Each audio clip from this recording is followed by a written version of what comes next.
Welcome, everyone, to Coffee Break, the next episode of our MMO podcast. This is where we discuss everything to do with MMO gaming. A lot of us have been playing games for a very long time, and we just sort of, compare, contrast, discuss, and review basically everything about the MMO genre. So most of you guys that we've met in Azure. No, that's that makes me hate it even more, actually. Yeah, it's I need the to say tentacles. something.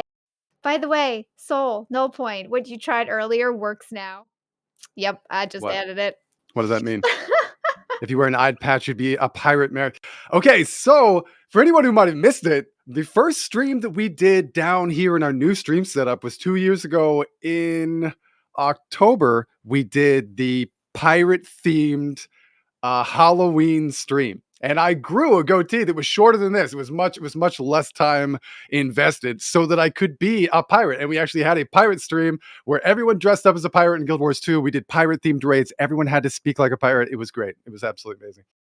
Anyway, welcome back to the podcast, guys. My name is Merrick TV. As always, my go-to co-host below me, Cryptic Villain, good friend of mine that we met in an MMO, and then, of course, my beautiful, darling wife in the bottom right, who I also met in an MMO. And then, hopefully, behind her in the little box is our cat, who I also met in an MMO. No, I just that didn't happen. I wish that happened. That would be amazing.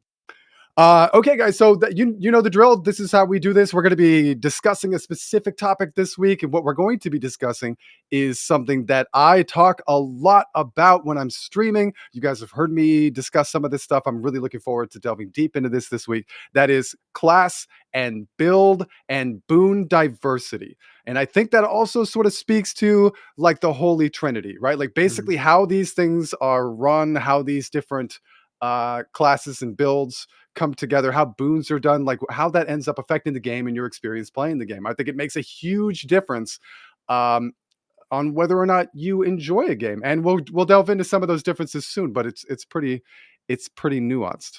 So wait, your goatee co-host, and Dushan? No, that's we need a Maricourt emote with a mustache, please. No, this can't be like immortalized. This has to be a temporary thing that goes away forever, and that we don't talk about going You're forward. the one that wanted the mustache to begin with. Now that everybody else has finally joined you on board the mustache train, you can't back out. Okay. So I agree with the first part of your statement, which is that this is technically my fault. I made a character in Lost Ark, and I made it with a handlebar mustache, and I was like, "This is sweet." And then everyone I saw in game was like, "Merrick, what? Why did you make your character like that?" I was like, "Dude, it's amazing. I'm gonna grow one in real life, and you guys are gonna be like, wow, that's amazing." And then you'll all be wrong, and I'll be right. What ended up happening was just a couple days go by, and this starts to grow, and it's scratchy and uncomfortable, and it like tickles my lip, and it scratches Judy's face. And I hate the way it looks, and so now I'm the one trying to get rid of it. And Judy's like, "No, you promised everyone you have to do it." So we'll see. How I'm long also this curious. I'm curious what it's going to look like in the end. She is. She's curious to see what it will look like in the end. I can already tell it's going to be terrible. So anyway, Azure, Andushan, NG, No Point, ours. It's good to see you. I'm so glad all of our friends are here to chat with us. And in case you aren't familiar with the format, Cryptic Villain and I talk a lot. I talk the most. So we're going to be talking a lot, and Junie is going to be reading the chat and trying to field some of your questions into our discussion. So feel free to ask questions, post comments. One of us will interact with you. Obviously, the podcast stream numbers are small enough that we can really interact with you guys. So please shout out questions. It's totally cool. At the very end, if we haven't covered anything, we totally will. But don't forget, if you're not already in our Discord, we actually do set up a coffee break channel where we can let you know what the topic is going to be ahead of time, and you can participate with us in a discussion leading up to it every week in the Discord channel. So if you haven't already, go to discord.gg/Merrick TV. Come and join the conversation. Join the group of friends. We'd love to have you. All right, so I'm going to pass it on to Cryptic. Cryptic put together a very comprehensive list this week for the topic, so I'm going to let him. He's gonna kind of shot call this thing, quarterback this thing, as they say. Yeah. All right. Well, the first play is a Hail Mary. No, so there's a lot to talk about with class and build diversity. It's again, with all of our coffee break topics, these should be like 5-part episodes and Bro, not. you're right. Yeah. But I wanted to kind of start. I kind of wanted to anchor this in Guild Wars 2 and then maybe spread from there. I don't know how much you and Junie, American Junie, are aware of the changes coming to raids and 10-man parties in Guild Wars 2. You mean in terms of like spirits and banners and Yes, yeah. and basically 5-man. Every buff and boon is going to be 5-man instead of Mhm. 10-man. Yep. And of course, that has the community concerned for a lot of reasons. I think the biggest concern, though, is diversity, class diversity. Are we going to go back to mirror comp because every group needs the same things, right? Every five party group of the 10-man raid needs druid buffs, needs banners, needs alacrity, quickness, all the nice stuff. Might, and there, I mean, you can get might from anywhere, but those individual boons and the banners and stuff like that some of them are unique and you can only get from certain classes. We all want AP from renegades. Mhm. And instead of being able to do a nice 10-man party where you can, everybody gets access to most of the boons and buffs and you're able to, people can bring different things that allow them to show off their own uniqueness with their class, but also still provide the boons that people are looking for. Now everybody may get pigeonholed into, we need 2 druids. We need, 2 mirror chronomancers that are providing alacrity and quickness. Mhm. We need 2 alacrigades, basically. We need 2 renegades all the time giving alacrity. Right. And that's 6 out of the 10 roles filled up with a mirror. And then, Mhm. whatever DPS is left. That's concerning. And I mean, I just wanted to get your guys' take on, first off, do you feel like that is going to take us back to mirror comp? And second off, what are the things that, on the note of diversity, what are the things that ArenaNet could do if they really want to push down this 5-man, boon direction to increase diversity? Because we may end up just losing some classes. Like I think Tempest support is just dead after this, right? I mean, that's a really good point. Basically forcing out supports that already had a hard time shoehorning their way into a composition that required fewer supports, Mm-hmm. right? Like now it's going to require more, or at least more hybridization. Mm-hmm. The first thing that I want to say is that what we're talking about is Guild Wars 2, and we're talking about boons. And I just want to say that boons or buffs, that you would, I think Guild Wars 2 is the only game that calls them boons. I think most games call them buffs. But the way that buffs are done in every MMO is different. And until we got to Guild Wars 2, again, you guys have heard me say it before, but I've been playing basically every major MMO since EverQuest, and until I got to Guild Wars 2, I wouldn't have said that this is possible. But the way that Guild Wars 2 does it is that boons actually control the end game. They control the dynamic in which you are able to participate. Excuse me, coffee grounds. You're able to participate in end game collaborative cooperative content. What you can bring, what you can't bring, what is necessary, what becomes meta, what becomes obsolete, what like how group composition can work, and then basically even where you stand and how you participate in a raid, right, is all in a stranglehold because of boons. This is a fascinating situation, right? Because in Guild Wars 2, I think that the game in general, I should just say, like, I think the game is amazing. I think the combat is phenomenal. I think raids are incredible, but it's all sort of messed up. It's diminished by the boon situation, right? Boons are a really big deal. Boons are something that you are continuously applying in Guild Wars 2, right? In World of Warcraft, which I think is like the big thing to compare to, right? Before a raid in World of Warcraft, there are class specific boons or buffs, and those are given out at the beginning of the raid. They are long lasting, half an hour long buffs. They don't have a range to which they can be activated, right? You just activate at the beginning of the raid, and wherever that guy goes, he's still got, power word fortitude or whatever. So Guild Wars 2 is already under this stranglehold based on the way that it does boons. First of all, every class in the game contributes the same pool of boons. In World of Warcraft, they, like, the priests would give power word fortitude, and then some other class would give some other buff that is unique to their class, and they would all be doing that. In Guild Wars 2, there's a list of like 12, 15 boons, right? And every class sort of draws from the same thing. It's not called something different. It's always called Aegis. Does this class give Aegis? Yes. This one give Aegis? No. But it is worth mentioning that Guild Wars 2 is incredibly unique in the way that they do boons with this sort of shared pool. And on top of that, they also provide them in a very short distance around the provider, right? It's always like PBAOE, player-based area of effect, and they're very short duration, right? So they have to be continually reapplied. This shapes the way that a raid works. They must have all of these boons. I would also say that boons, Cryptic, wouldn't you agree, that boons are also more significant in this game to your efficacy as a player than any other game? Like if you don't have quickness or alacrity or might, it's not like something you could just shrug off like, we don't have enough bloodlust in this No, raid. This is a absolutely. defining thing. Absolutely, I agree, and I'm concerned. Part of my concern with the changes upcoming is that ArenaNet doesn't see it that way. They see boons like you just described in WoW, where if it's not there, it's not the end of the world. In Guild Wars 2, you can't do your rotation without quickness. I mean, Exactly. take quickness away, and your rotation will just cease to function on most classes. So same with alacrity, obviously, but I mean it's very concerning, and my big question going forward is going to be how much diversity are the players going to be able to build into their comps. And if the players end up hitting a wall with that, like again, let's say Tempest support that just literally Tempest support just came back because it was given 10-man boons, right? That was the change that brought it back into relevancy. Yeah, but what boons, right? Like might. I'm not a Like support player, it's not but quickness or alacrity. So no, it's might and I forget the other like one. regen.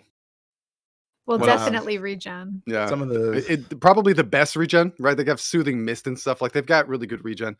I but I think it's basically vigor, regen, and protection, I think. prot. Yeah, Yeah, I think it gives maybe prod as well. maybe not even like a ton of prot, but it's you're right. Like it barely edged its way into the meta composition. Now, when we're discussing this, because of everything that I said a moment ago, with the way that boons sort of have a stranglehold on the way that a raid group will be able to be formed, it really defines the meta and what you're able to bring. Guild Wars 2 has also a very limited roster in its raid. It's only 10 people. So trying to fit in everything that the group needs is really dictated by what boons, right? Like everybody loves, I think Elementalist is a great example of this, because if you have a healer like a Tempest, this is probably one of the biggest healing output classes in the game. Probably some of the most on-demand heals, Yeah. strongest heals, biggest, widest heals, easiest to play, easy access heals. So in terms of like an actual, let's bring the best healer we can, like Tempest would absolutely be in that list, but it is restricted or completely removed from the list of potential classes to be brought because of its lack of offensive boon contribution. So I just wanted to give like a framework for how much I think boons have a stranglehold on Guild Wars 2 in a really negative way. And now, obviously, there's no way to undo that. They did it to try to streamline, how boons work. But now with them trying to make this shift towards 5-man boon contribution. Yes, I'm a little nervous about mirror comp. I think that's what you brought up. But my thing is that back when mirror comp was a thing, the diversity of what builds could bring these various boons was way down, right? I mean, you think about when Cryptic says mirror comp, he's talking about the old days when Phalanx Strength Warrior was providing might, right? So you had like 2 druids, That 2 was my build, man. warriors, and then it wasn't really, and 2 chronos, and then like a couple of DBS. And there was no way around that because there was only one quickness provider, only one alacrity provider, only one real might provider. And so it had to be a mirror. These days, if they force this and it ends up being 5-man for all this stuff, yes, I believe that it will shake up composition in a huge way and in a way that it's going to piss off a lot of people. But I don't think it will end up being a mirror. I think it'll end up being more diverse than that. The only thing that I'm concerned about is like banners Druid and spirits. spirits. Yeah. Well, yeah, I mean, like even in spirits, like you could do. There's so many popular spirit beast kinds of things nowadays. Like I believe that leaves room for a hybridized character to come in. Is he going to want to have to bring spirits? I don't know. And why would you have to bring two warriors to bring banner? I don't know. You're right. I think it's probably going to be pretty crappy, at least for a while. He's thinking this through. He's like, uh-oh. There's some sides of it that I can relate to, and Yeah. again, I do think it's going to be bad. I just don't think it's going to be as bad as what we used to call mirror comp, which really was bad back then. Yeah, I mean, I think that their idea was to. I think they're trying to lower. I'm sure there's multiple reasons they're trying to do this, but I think one of the things they're trying to do is lower the amount of DPS and some of the versatility you can bring on that front to a raid, and bring maybe a little more balance in the overall roles that are needed in the raid environment without actually tweaking mechanics and like adding more tanking mechanics and stuff like that. Yeah, they're not going to go back and rework old raids. Yeah, We can't they're even not get them to gonna- go forward and make new raids. Exactly, It's never going to happen. And obviously, a lot of this is with the idea of strikes going forward, right? I Yeah. mean, that's their big thought process. But I mean, we'll see. We'll see. I'm holding out hope, just like with everything with EOD. And I mean, I guess like if we were going to go forward and make a raid comp going forward and stuff like that, I think a lot of it is going to be, as Null Point was pointing out, a lot of it's going to be moving forward on the players to introduce diversity and bring their own things that they're working on instead of whatever the meta is going to be. And I know that's always kind of been the case, but I think it'll be even more so now. And I guess that leads us to the next question: is how much of build and buff diversity and class diversity should be on players to implement, or on the structure of a game? Like when we're talking about Ashes of Creation coming out and their new MMO. Asses of Creation. Appreciate it. Yeah, I wasn't gonna let it slide. Sorry. I thank you. I know. I'm glad you're on point, man. You really got it. Good. I'm paying attention. It's a very different game, says No Boy. We're not going to talk about that one. That's next week's podcast. In fact, that's a different podcast. That's just a whole different. That's a different channel. Subscribe to. Never mind. Anyway, After Dark. MTV After Dark. I think it's a very valid question, and I'll just speak from my own experience. I think that one of the reasons that I really gravitate in Guild Wars 2 and in other games, one of the reasons why I really gravitate towards being like a primarily DPS player, is that that's the most versatility, right? Like I'm not really expected to provide anything other than damage.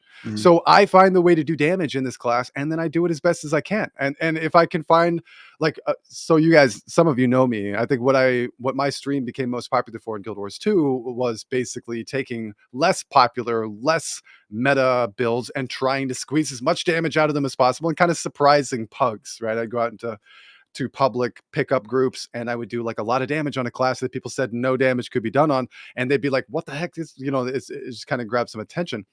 But it's on me to decide what is going to be allowed in that level of versatility, right? I know if I practice enough, if I get good enough, it doesn't matter if that build is listed on Snowcrows, which is the meta raid site for all the builds. It doesn't matter if it's there or not. If I can do a certain amount of damage, then that's it, right? Like that's all I need to be able to bring. Whatever ArenaNet does in terms of balance, and I shouldn't limit this just to Guild Wars 2, but any MMO, as long as I'm doing a certain amount of damage because I put enough practice in, or I'm good enough at this build, I can bring it. It's not that ArenaNet decided that it can be brought because I was given a specific boon, right? So like that's the real issue. I wanted to play support. How many people wanted to play support Scrapper in raids for a long time? And there's no way that it could be brought until it was given quickness. We knew that it was never going to be allowed in the greater meta until it was given quickness. Doesn't matter how good a healer you are, right? That's not the metric by which we're judging. It had to be this stranglehold based on boon contribution. So how much is it incumbent on the developers or the player to create that kind of diversity? I think the times that I've had the most fun in MMOs is when it's on me, when I sort of shoehorn extra diversity by putting in a ton of practice. So I like it when there's more diversity not less, but I do see some of what they're trying to address. Like, I know that everyone got really upset about Boon Thief, and they're like, why can't Boon Thief just be 10 man and cover every boon in the game for every fight in the game? And I actually think that that was a bad idea. I did not mind when they nerfed Boon Thief and made it 5 man. Mhm. So I can see both sides of it, but I really do like when I get to do something that is outside maybe what the developers intended at that exact moment, right? They shouldn't have full control over what is allowed to be brought and what isn't. Does that make sense?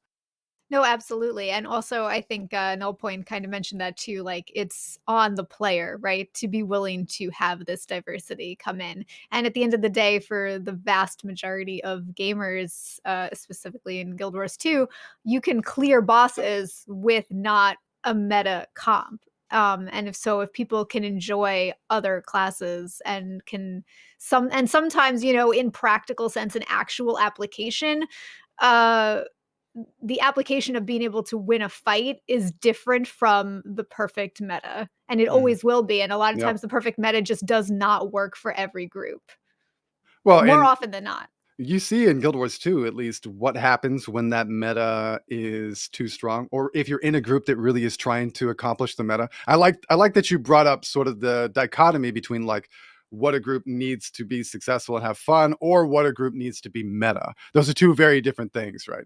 So, like, yeah, I can play my scrapper DPS and do just fine DPS, maybe even top DPS, and have a good time and get the win because that's not going to make or break it. But if we're breaking records or going through tournaments, oftentimes what that means is that the group identifies whatever the very best DPS is for this boss, and then there's 6 of them. You know what I mean? It's 6 of the same thing.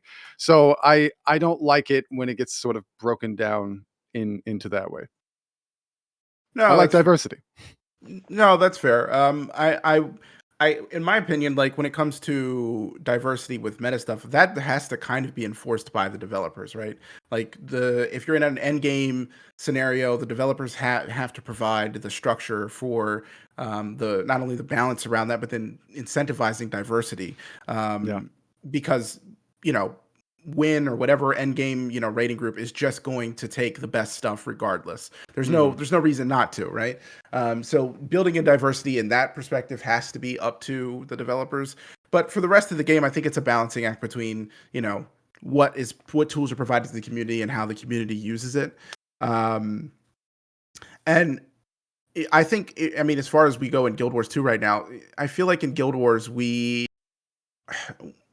I feel like we are kind of leaving. We're kind of leaving a relatively balanced state. I actually, like you, I agree with the change to Boon Thief. I think that was restricting diversity.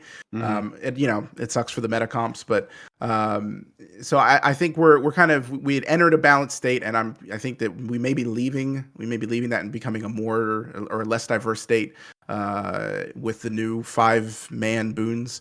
But we'll see. We'll see. I think as far as games coming up in the horizon and other MMOs that we have out there right now, I haven't seen with Lost Ark. I haven't been able to get into the end game yet. Mhm. But things like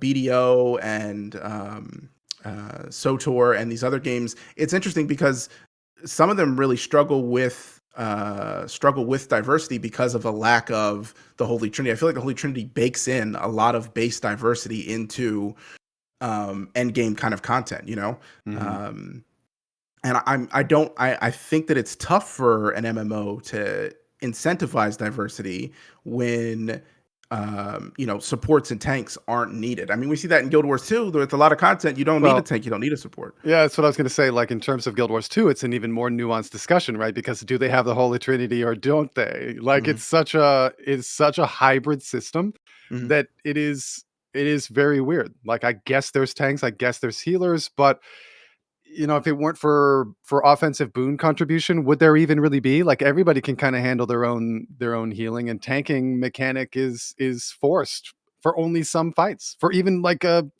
small percentage of fights, right? Like, most things in Guild Wars 2 are not balanced around tanking. In fact, there's no rhyme or reason to the way in which aggro or threat is managed. Like, as far as I'm concerned, I don't think ArenaNet even knows how it works. Like there was all sorts of mystery back in the day. Like, Yeah. is it because you're closest? Is there the highest toughness? Is because I did the most damage? Nobody knows. Not really. The only way that they are able to do it is by forcing that mechanic in some artificial way in a raid, which is yes, it's the closest person or the farthest person, or it's random, or it's the guy who picked up this buff, or they had to force it because it isn't sort of intrinsically there. I just want to look at chat. Azure Rogue says, "How do you feel about forced diversity for metacomps, though? Like in Final Fantasy 14, you get a bonus for each type of class you bring, so it incentivizes that. So you always want one melee, one physical range, one caster, and then the fourth DPS can be any of those as long as you don't class stack." Yeah, that so okay, is that forced diversity or incentivized diversity? What is it that you actually lose if you break that rule? Junie, do you know? As our resident Final Fantasy player? I actually don't know. I did not know you couldn't take multiple. Well, I mean, you can take it multiple happens all the time, classes, right? but Every week when we get into a raid group, like Azure is forced to be a melee DPS for us. And I hear it every time. It's like because I come in as a ranged DPS, and so the raid leader always goes, "Oh, Azure, you need to log on to your melee." So he says you get plus 1% to your main stat for each different class type. So it is an overall group buff, a tangible efficacy improvement. So that's substantial.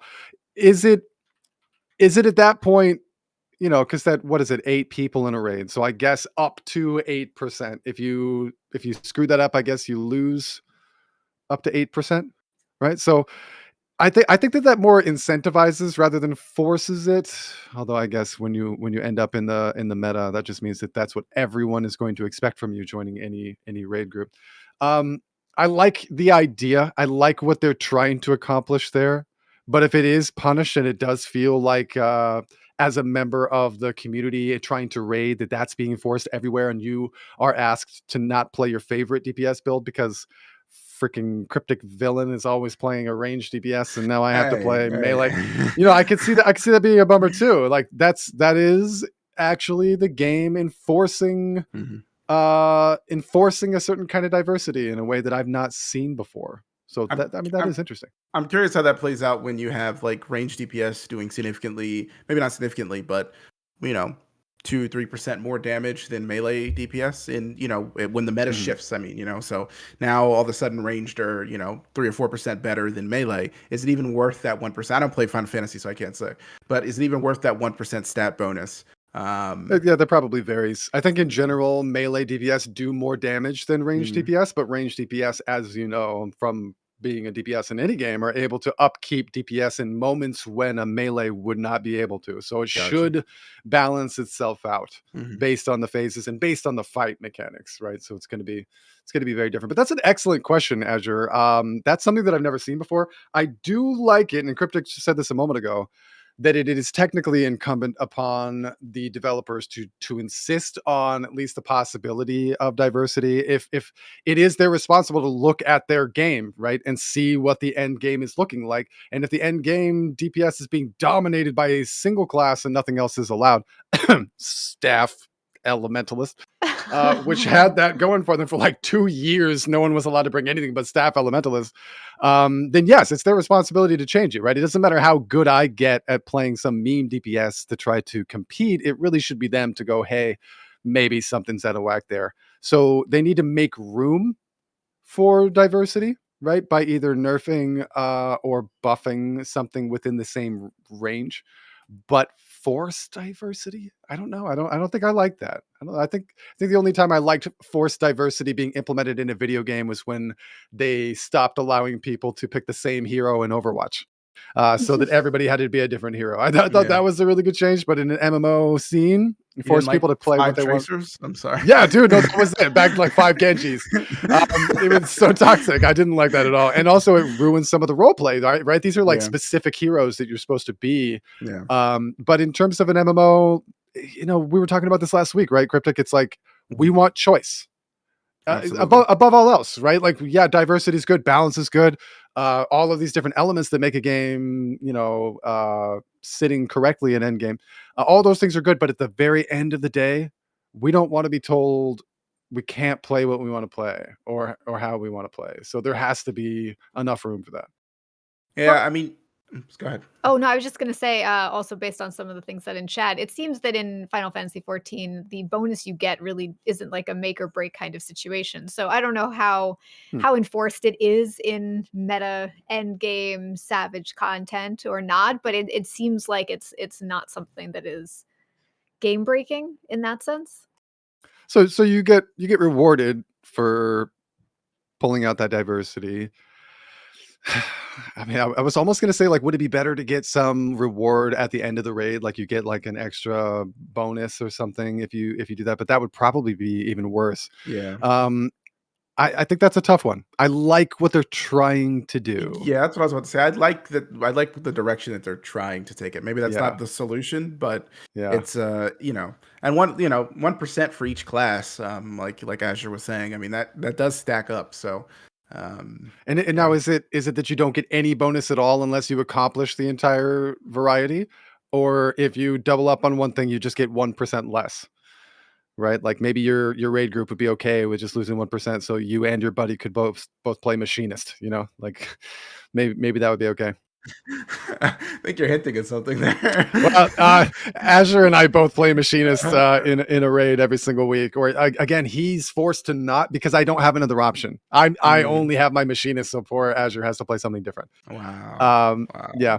Anyway, How I dare wanted to you? touch on what Phoenix Uprising said. He said, "Yeah, the issue with Guild Wars 2 is that the boons are too potent to not want them in some capacity. Like once you do your rotation without quickness and alacrity, or once you do it with it, it feels bad without.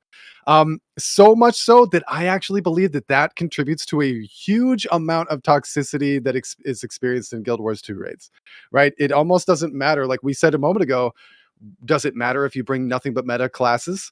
No, right? Like you can bring whatever you want because technically Guild Wars 2 raids aren't that hard. You'll be able to accomplish any raid in the game with any build that you want to, including not having quickness and alacrity. So what that should do, if you think about it, right? Like that should make it so that people are more relaxed and people are like, you know what? We're all gamers. This is going to be easy. You play whatever you want and we're going to be great.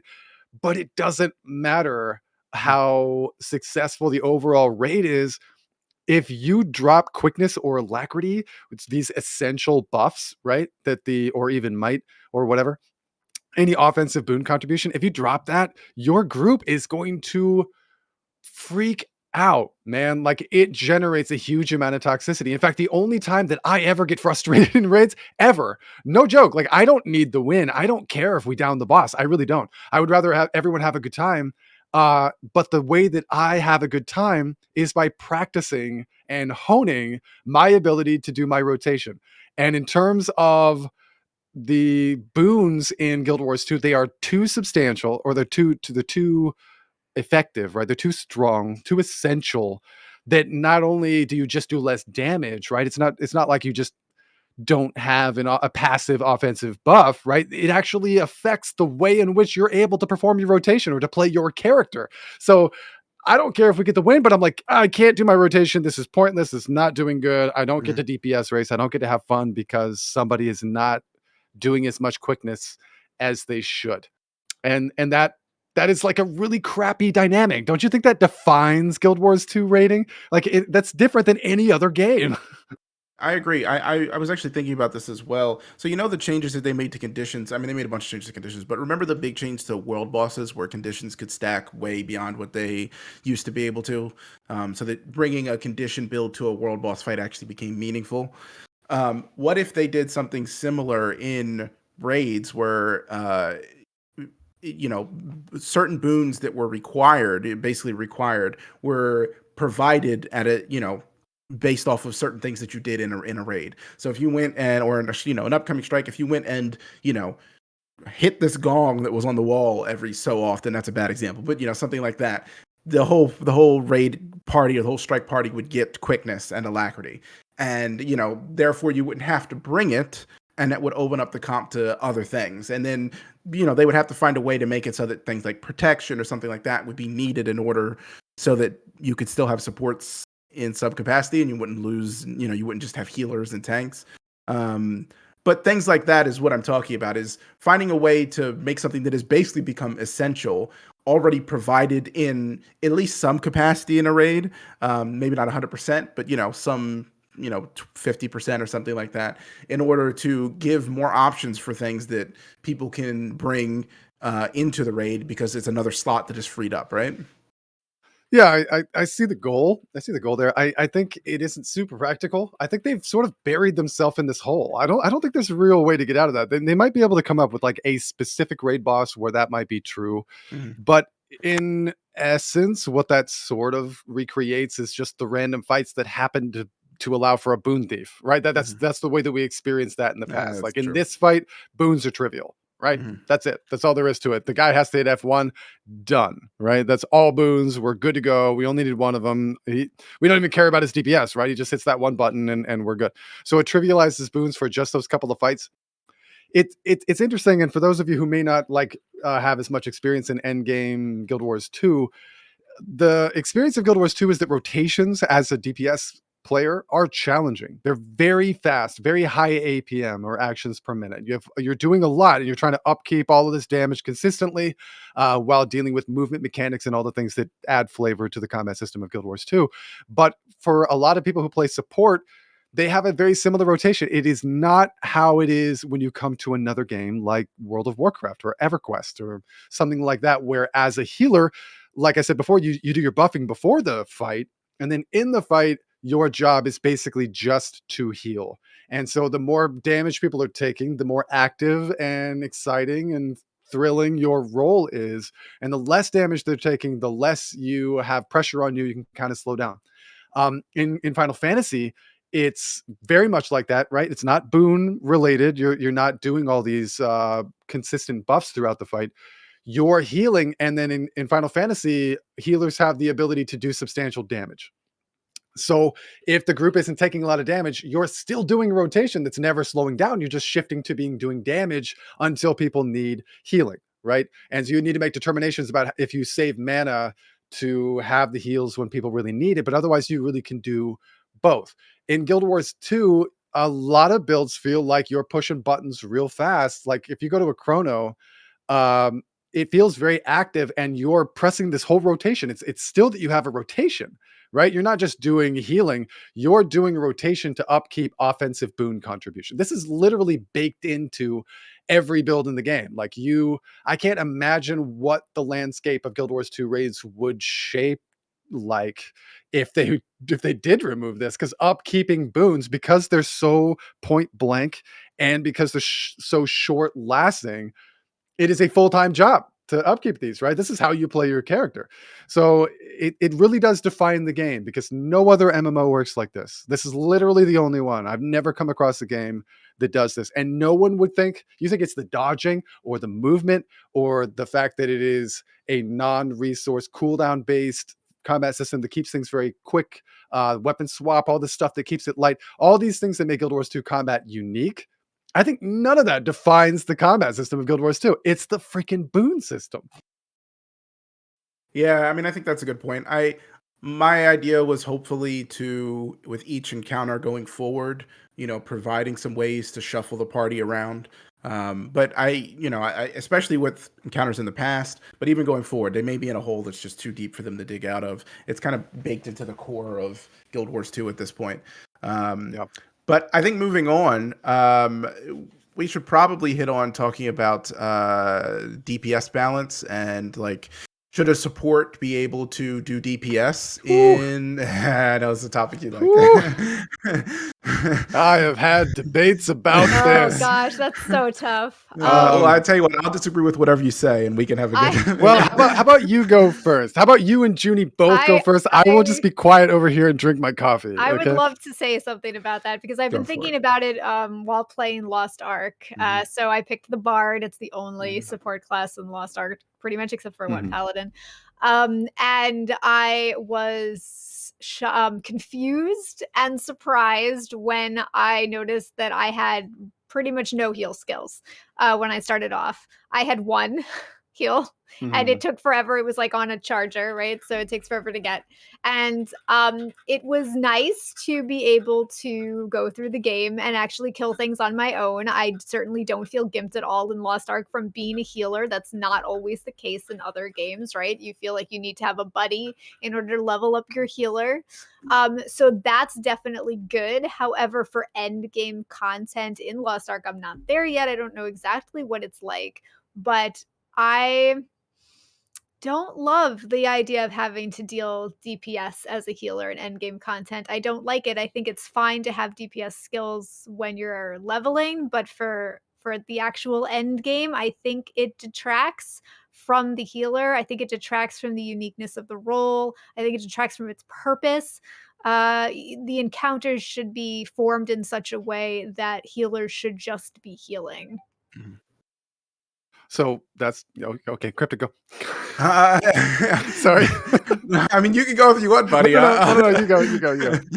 I actually disagree. I think a healer's primary role should be healing. I think a tank's primary role should be tanking.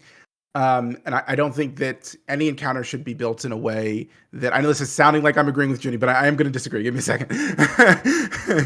I don't think an encounter should be built in a way that enables a tank to primarily focus on DPS or enables a healer to primarily focus on DPS. I think that their primary roles should be those things. But I mean, some encounters get kind of boring. I don't think there's an issue with, and I know what you're going to say, Mark. You're going to say, oh, well, the encounter should be built better so that the healer doesn't get bored, so that the tank doesn't get bored, so they have I haven't things said to do. anything. I'm reading your mind, man. I know what you're going to say. He is, by the way. That's what I'm saving up. But yeah, go ahead. But I don't know. I think that it also provides a level of skill that can be weaved into a support's role, aside from providing buffs, aside from healing and tanking, gives them something else to not necessarily brag about, but something else to master that, like take, for example, in Guild Wars 2, there are certain roles, certain mechanics that only a DPS can do. There's not that many. Obviously, we've kind of forced supports to do most of them.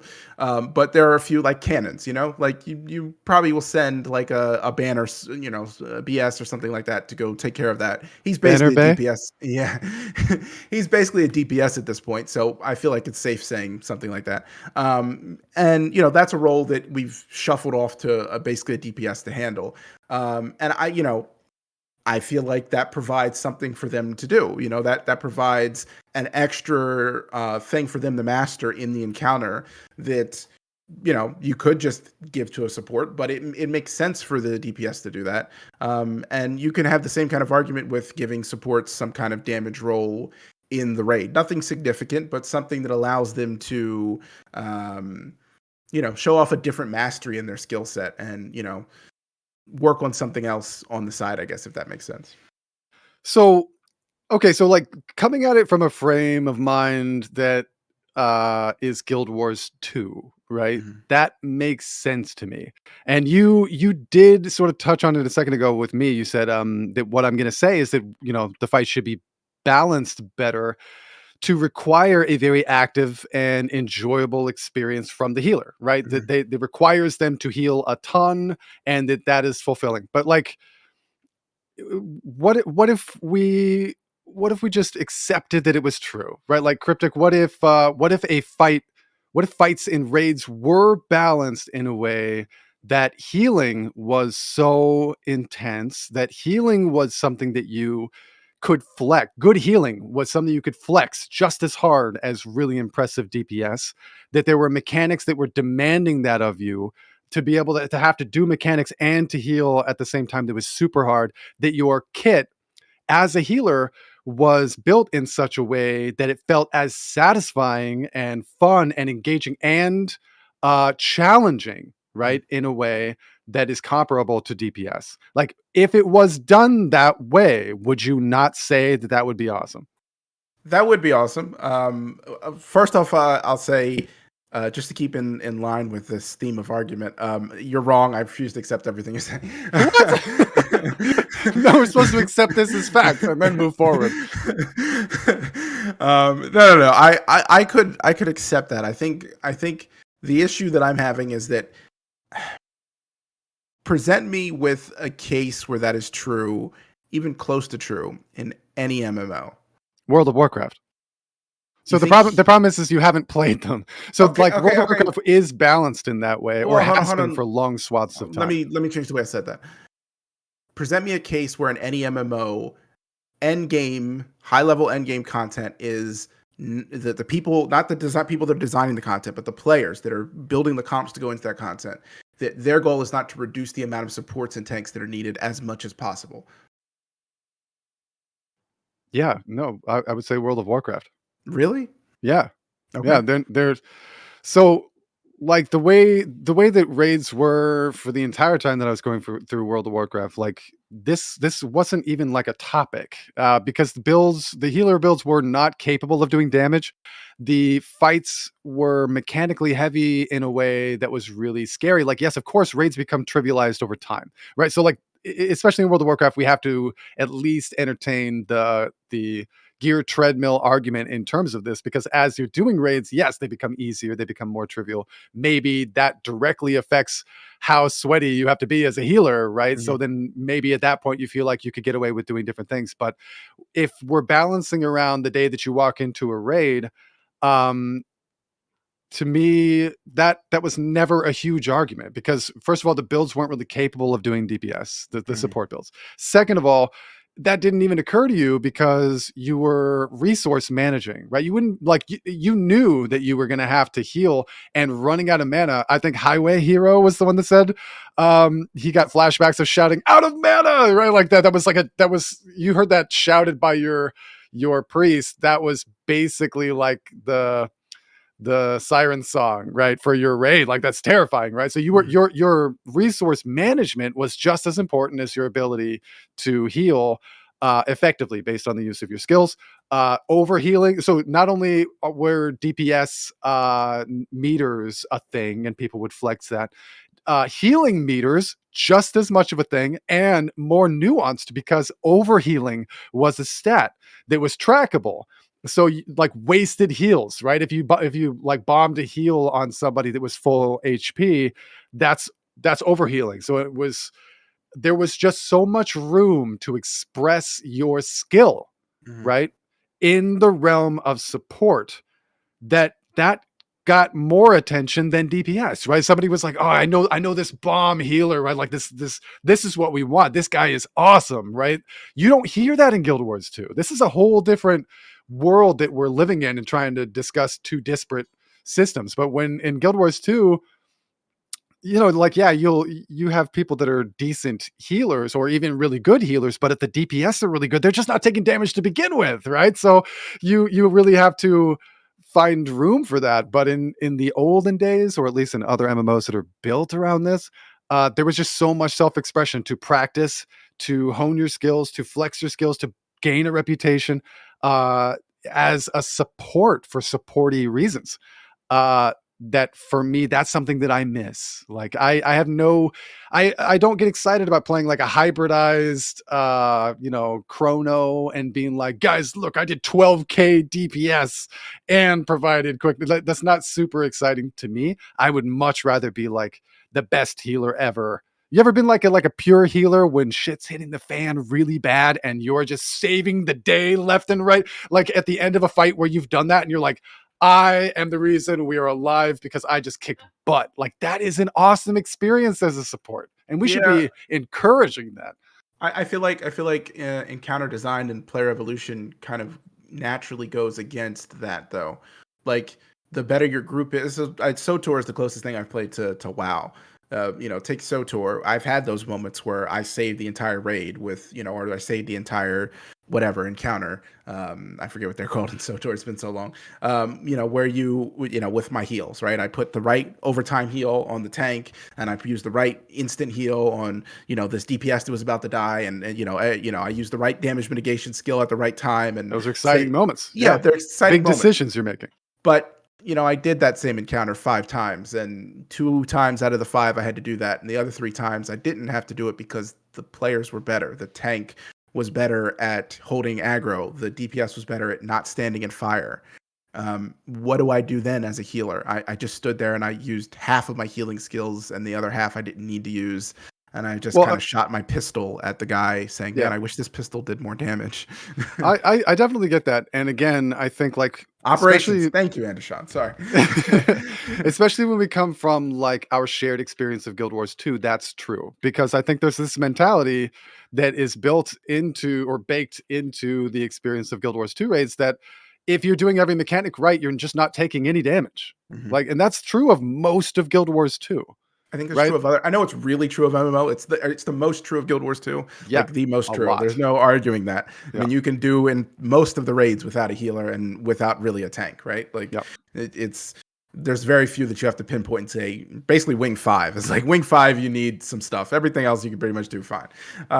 But even I think it's true in other MMOs to a lesser extent. I mean, I haven't played WoW to that level, so I can't say. But SOTOR comes to mind. Well, and I haven't played modern WoW either. So somebody, I think Flashy said like it current like Mythic Plus healers are expected to do DPS, etc. Yeah. I'm not using WoW as like the example of today.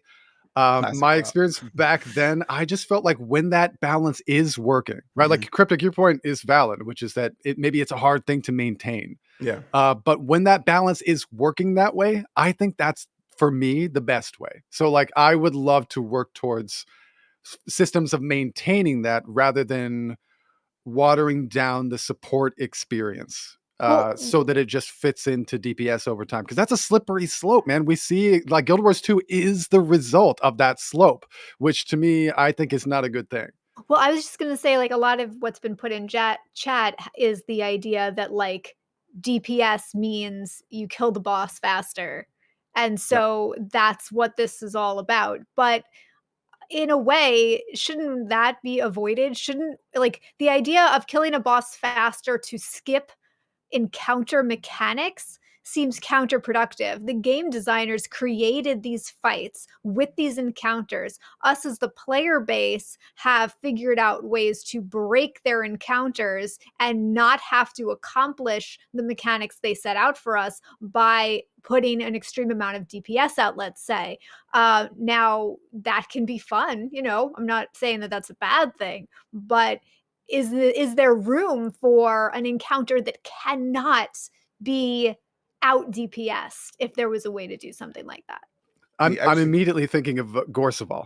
Did that come to your mind? Like the first time my group ever was able to skip walls was super exciting, right? Like now it's trivial and it makes me feel like Gorseval sucks. In fact, we have trivialized 90% of fights in Guild Wars 2. If you're in a half decent group, mechanically there's almost nothing to do, right? If your DPS is that strong. Well, I was actually thinking that maybe Junie hit on something there.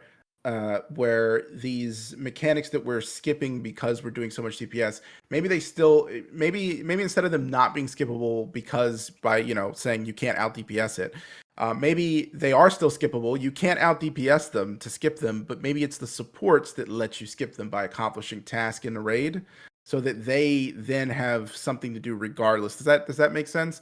Like, because the evolution of a fight, of a encounter is going to be in the end game, is at least with every modern MMO I can think, in the end game eventually it's going to get to the point where the healer and the tank's role are trivialized, where what they do is monotonous and the same thing over and over, and there isn't a I mean, obviously, if it's a new group that doesn't know what they're doing, of course they'll have the same issues.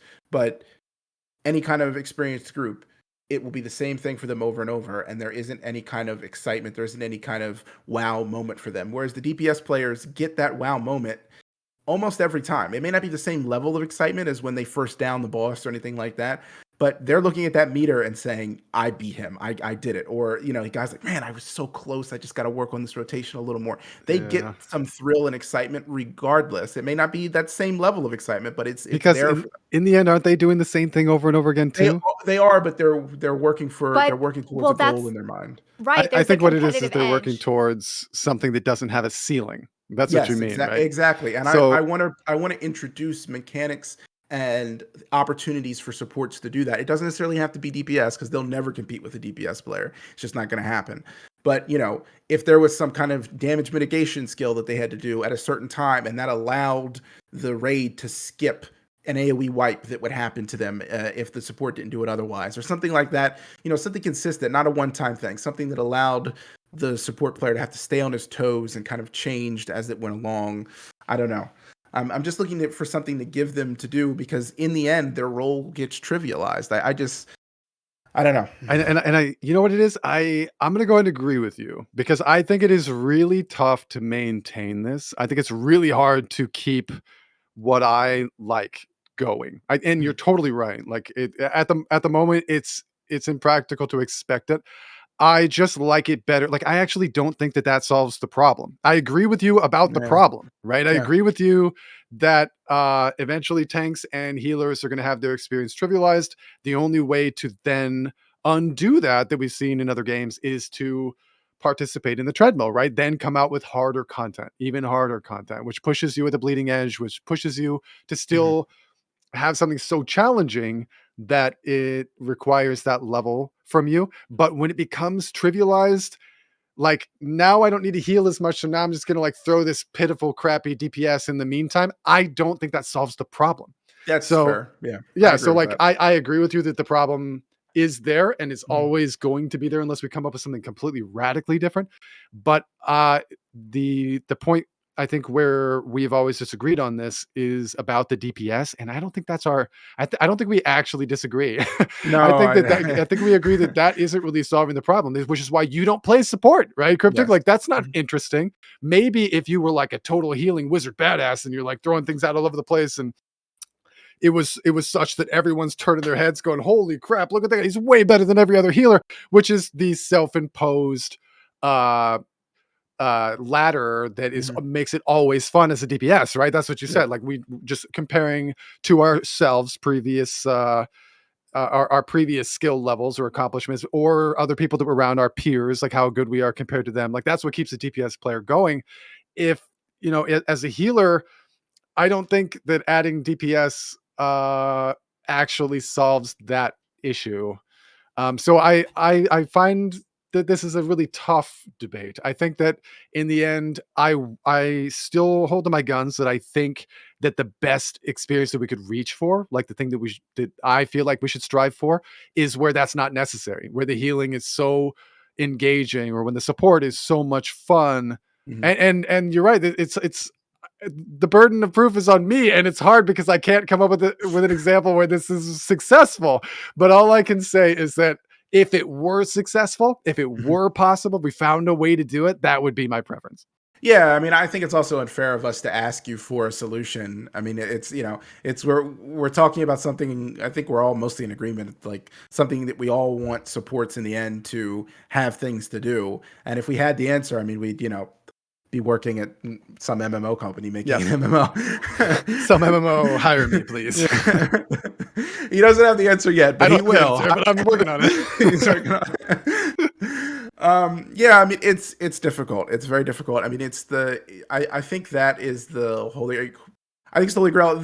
I would be playing support if that was the case, right? Like, I mean, that's why I enjoyed healing so much in SOTOR. It was the case for the time that I was, climbing up in SOTOR, learning the different operations. And then once I had done some of them, I was like, okay, I know what's going to happen. I know which skills to save and which ones to use. And I know how to conserve my, whatever the resource was for smugglers. I forget. It's been so long. Smuggler resource. I don't think it was mana. Money? It's definitely not mana. And Deshaun probably knows. He probably does. I miss SOTOR. It's been a long time. Very, very long time. That's a good game, and a game that still holds on to the real Holy Trinity. Yes, it does. Which I think is really good. Yes. So Flashy just said, Meritus reminded me of a shaman I knew in World of Warcraft. The group I raided with during BFA was doing the last raid tier on normal, and this man solo healed one of the bosses like he was goals. So That's the experience that I mean, and that's the experience that I remember. I was a DPS back in the day, like in these early games. But like, did I form a reputation where everyone was like, "Holy crap, I want Merrick in my group. He's such a legend." No, like the supports were the ones who made that reputation, who made or broke a fight in the clutch way. And so the experience was so flipped back then. It was the support that got all the attention. They were the popular ones. Trust me. But I'd like to point out that example right there in itself also alludes to the fact that encounter design and the progression of encounters is literally the antithesis of what we're hoping for with supports and tanks, because that example only happened because you wanted to fit in an extra DPS. And that's what happens in Guild Wars 2. The healers and the tanks, but mainly the healers, that we are like, that person is awesome. She is so good at healing. Maybe he solo healed because the other healer died. Oh, maybe.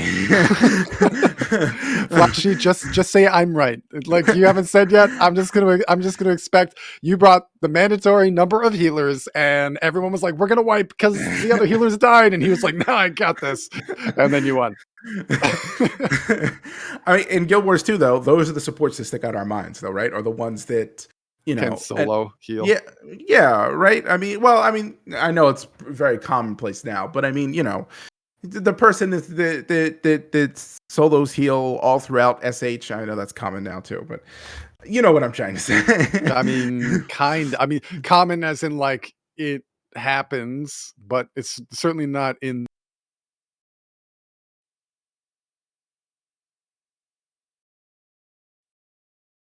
A bit of a technical difficulty there. Did we ever solve that problem? We gotta solve that problem. We went AFK in the chat.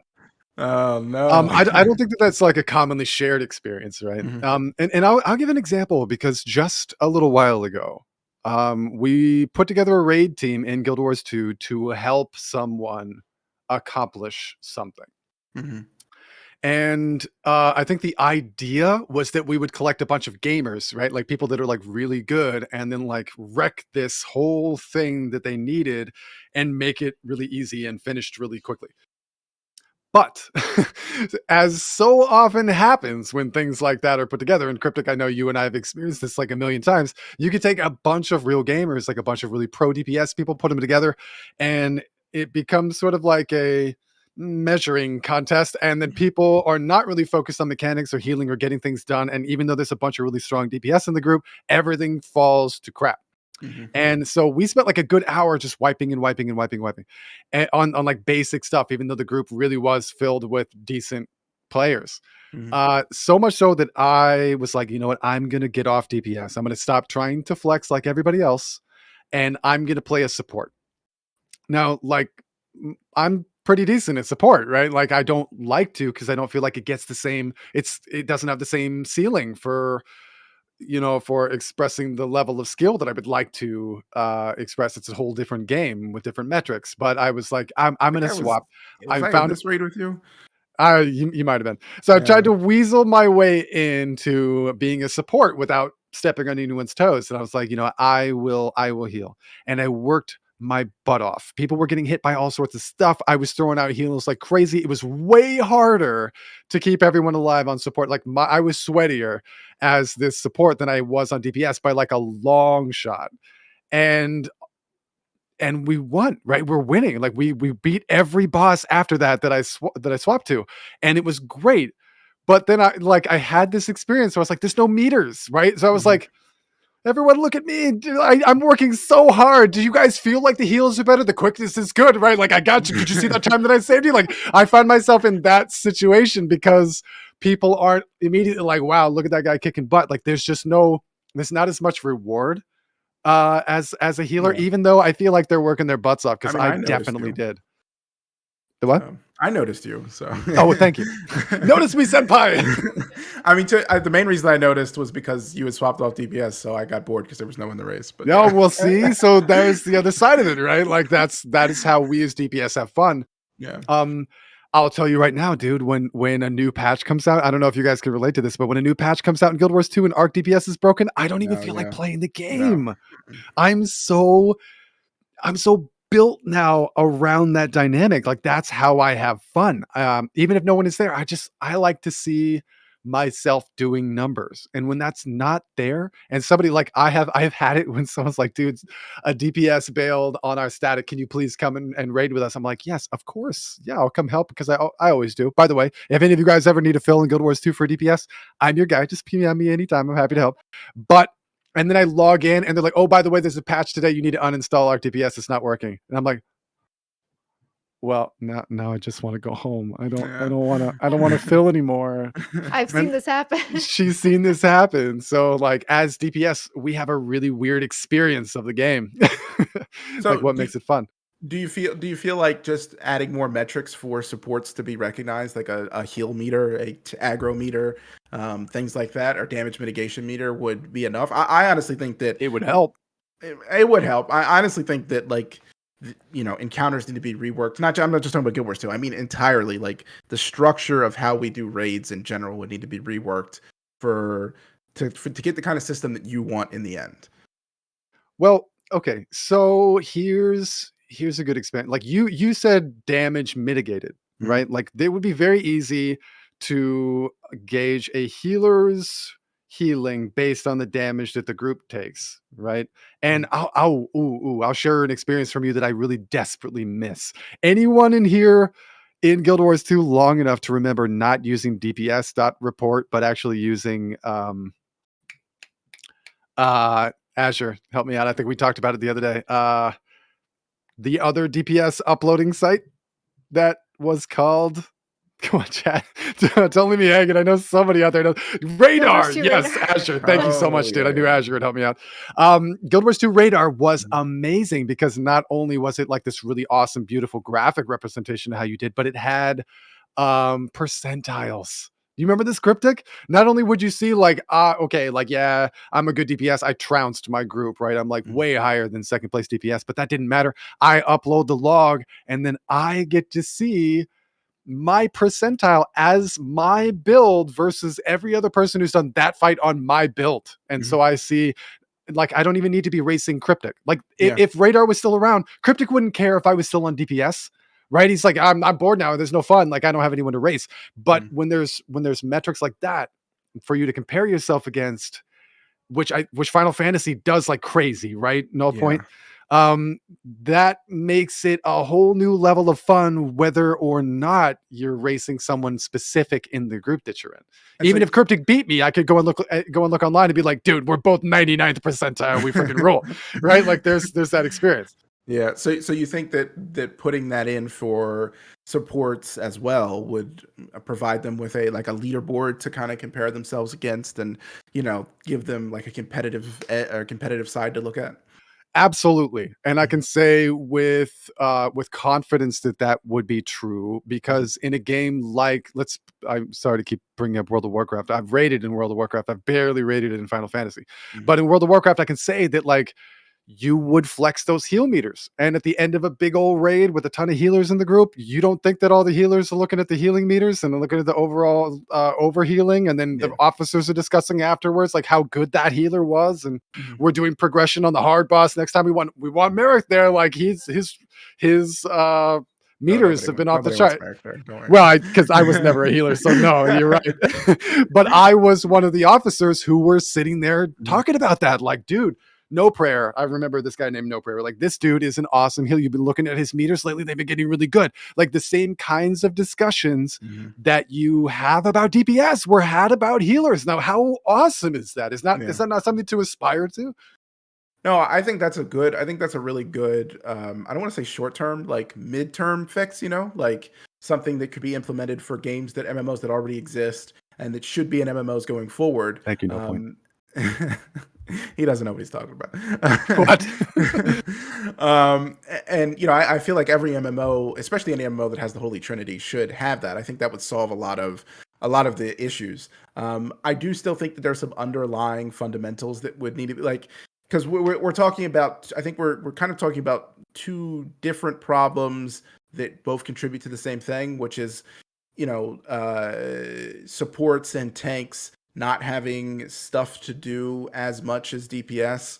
and providing them with a, basically like a Band-Aid, right? An alternative to shift their focus away from, because you said, you expressed yourself, the problem exists for DPS. We just have the race, the DPS race, the competition to distract us from that problem. Right. This is not mechanical. It's self-imposed. Exactly. Right? That's the important part. Yeah. So, I mean, I think that is a good solution. And it's definitely something that should be in games going forward. I think MMO developers need to also still work on trying to reduce the monotony problem that comes along as, we go through different encounters and start doing the same thing over and over. Well, that's a whole other discussion. And this is in a way too, but Highway Hero said, is the total focus on endgame leading to rating? Does it always lead to rating? Is that good? Is that not always the case? That's a whole ass podcast by itself. Yeah. We may tackle that next week. No, yeah, I love the question, and I talk about this a lot, Highway. In fact, whether or not a game does that, chooses to do that, like defines the experience of the game, right? For the long run. In fact, I would say that's partly why Guild Wars 2 is the way that it is, because it has adopted such a casual player base, and it does that by basically not funneling people into high-end raid scene, right? And I've given this speech a lot, but I think it really highlights how this works. In Guild Wars 2, the very first worldwide disaster that you're faced with, right? It's this huge story, is the advance of the elder dragon Zaitan, right? He's coming to take over the world. He's really big and scary, and he's the big threat. Now, if I were to compare that to World of Warcraft, like let's bring up the one that everyone knows, like Wrath of the Lich King with Arthas, right, from Warcraft 3. Arthas comes from Northrend and threatens to take over the world with a Scourge, right? These are both happening as you're leveling up through your character or going through the expansion. You're experiencing the story, the peripheral stuff, the like changes of the world based on this, and little mini challenges. But at the end, right, in World of Warcraft, if you want, like, you can do this whole expansion, but if you want the finale of that story, if you want to kill Arthas, defeat him, and see what happens, the closure of that story, it is in raids. Not only in raids, behind the hardest raid. This is something that not everybody gets to experience, and so the game very naturally funnels you into raiding. In fact, way more so nowadays in modern WoW than it did even during Wrath of the Lich King. So like modern raids, like dungeons funnel you into harder dungeons, which funnel you into easier raids and pickup raids, the LFR system, and then into raiding, and then harder raiding, and then harder raiding. This is expected of 99% of its players. When it comes out with new content, it's locked behind raids. The coolest gear, the coolest story, the coolest experience at endgame that makes you feel like that big bad hero, right? That comes from raiding. In Guild Wars 2, you defeat Zaitan at the end of 80 levels of storytelling in a single player story instance. And then it's done. And that's true of everything, right? And there's no big bad boss. There's no story. There's no anything substantial locked behind raids, and that defines the player base. The entire player base of World of Warcraft and Guild Wars 2 are so distinctly different, and I think that it is like in a large part due to that dichotomy. I do wonder how different Guild Wars 2 would end up being if Zaitan was behind a raid encounter from the get-go. Doesn't it make you wonder? Yeah. I mean, I think the game would be significantly different. But I think we should probably move on. And that's a whole podcast. I know, that is a whole podcast. That's 2 hours right there. Let's go. Just kidding. No, it's good to know. We should write these down in the Coffee Break channel in the Discord so that we can start planning these for future weeks. Yeah, guys, if you ever have any suggestions on the Coffee Break topics, please come join the Discord, post it in the dedicated Coffee Break channel. We will discuss it. We will interact with you. We would love that. Yep, Merrick hit the nail on the head there. But something that I've always wondered that Guild Wars 2 actually I think handles terribly, or maybe handles greatly, it depends on your point of view. Toxic. Is racial skills. So, at Guild Wars, we have a bunch racist. of racial. Okay. I'm specious, all right? Specious. Let's back it up a bit, all right? Racial skills. Oh, that's a good one. That's a good one. We have a lot of different racial skills in Guild Wars 2, and almost all of them are pointless, right? They're all completely useless Flavor. unless you're flavor. Unless you're Yeah. RPing, there is no point for them. Um, should that be the case? Is that Mm. hurting diversity? I've personally always felt like it was. I mean, I don't want anything that's so overpowered That that you you're have to forced to play. play. Yeah, you don't want to be Yeah. forced to play a char for some stupid charzuka. Hey, But you know, the Chazuka is usable by my Asura, okay? It okay. just sticks halfway in the ground while it's on my back. But I mean, I would like racial skills to be useful and to provide, a new, diverse thing. Wouldn't you love to see a char coming into your raid and using the charzuka? Like, wouldn't that be awesome? Wouldn't that Or be? a Norn changing forms into a big, tiger dude. Yes. Absolutely. So Mhm. I know for sure that I tend to be on like the less popular side of a lot of these debates.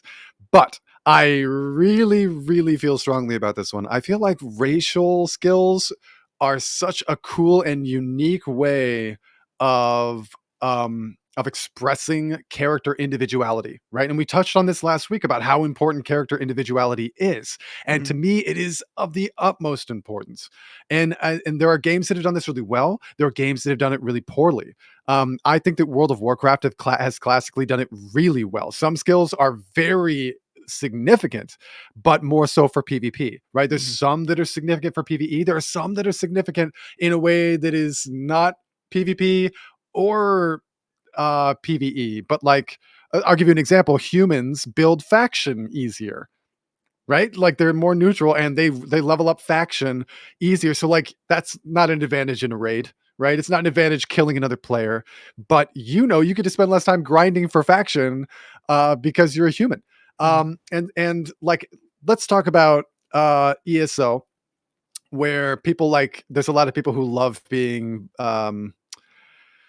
the cat people, Mhm. right? They're really Khajiit. enthusiastic about being them. They really love that. Or Yeah. Lalafels in Final Fantasy 14. There are some crazy, crazy tiny people out there that are very enthusiastic about Lalafels. Now I think it would be freaking awesome to express that in some way, right? Like you have this cool racial identity. You love being a Sylvari, right?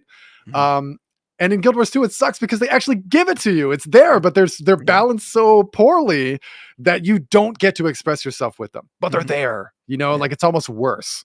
Uh, but then I'll show you the opposite before I pass it off to you, Cryptic. But the opposite is in fact ESO.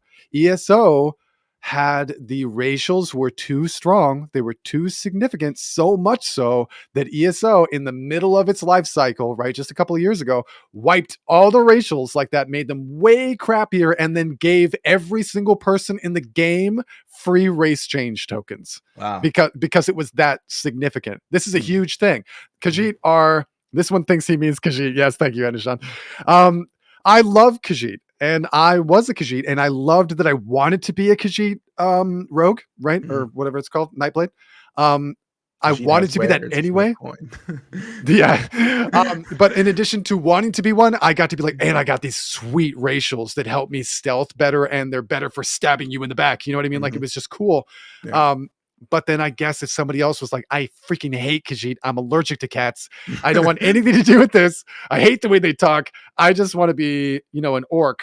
And I Mhm. think an orc should be able to be as good as At a stealth as a Nightblade. Khajiit. No, yeah, I know. I think that's ridiculous.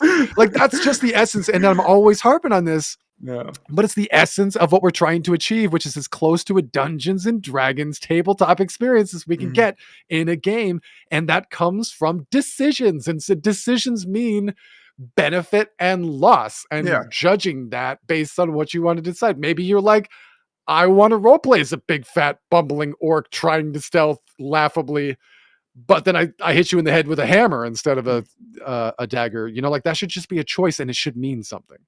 Yeah, I think it should. And I mean, we see that in other. I think we see that in other. I was going to say like STO, and then STO reminded me that it actually has a bad version of that, where if you play an alien, you get an extra trait slot, which feels really bad. What Like, I thought he said unless you were an alien, you got one, or do yeah, you no, get one no, as yeah, an alien? yeah. As an alien, you get a trait slot. Oh, you Every do. other one, yes. So everyone else that's not Get an wrecked. alien I'm an is alien. missing. Yeah, you're the worst. I mean, we all know you're the Borg, so we need to. Resistance is futile. He admits it. No, I mean that's really. I think that's an example of where it's. It's funny. STO is an example of where it's done well and poorly, because the alien is the one thing that I feel is done poorly there. All the other traits throughout STO are kind of interesting. Like you get the inspiring leader as a human, things like that. Those are those are interesting, relatively well balanced traits. But getting a whole extra trait slot as an alien is just overpowered. And it, obviously, like Null Point was saying, it's a very fine line, and it's tough to balance. You don't want to make people feel bad, but at the same time, you want to give people choice. I think that you talk about Dungeons and Dragons. I think the choice is slightly more important than the than making people feel bad, than not pleasing everyone, basically. I'd rather have the lore and the structure in the game and focus more on balance a little bit. I think we might have lost Junie. Junie. I think the main focus should be on balancing. Like if these skills don't have to be the strongest skills in the game. If the seed pod turrets in Guild Wars 2 just did respectable damage to what like, let's say the NG turret, right? Like the NG, which does terrible damage, but if it did damage like the NG turret, and I mean, obviously, wait, I thought you take rifle. You take it for the thing. I know rifle turret. You take it for the action skill, the toolbar. Oh, kit. the toolbar skill. Yeah, but okay. If you combined those two damage into seed pod, you could see a Sylvari taking that, right? Like that could be something that would be something that they would use. I think that what these companies need to do is balance their game around not having racial skills. Design the racial skills to be fun, flavorful, things that are in the game that people want to play because they're flavor and, they bring something unique and special to your race that, that's why one of the reasons why you picked that race. And then bring them up throughout the game's, first couple of patches and stuff, bring them up to be on par, always on par at worst a little bit behind the non-racial skills. So that way people don't, somebody's not going to feel bad about running this, but they can still have their Norn Bear, running into the raid, and they may be doing 1%, 2% less damage, but that's not why they're playing that. They're playing it for the flavor, and you don't want to exclude someone from playing it entirely because it just doesn't do the damage that is, you're just, we can't have this guy in a raid because he's playing a Norn Bear. Yeah, that noob, the Norn Bear guy. Would you be opposed to it doing 1 or 2% more damage if it was very little, but it actually ended up doing a little bit more damage? Would that break it for you?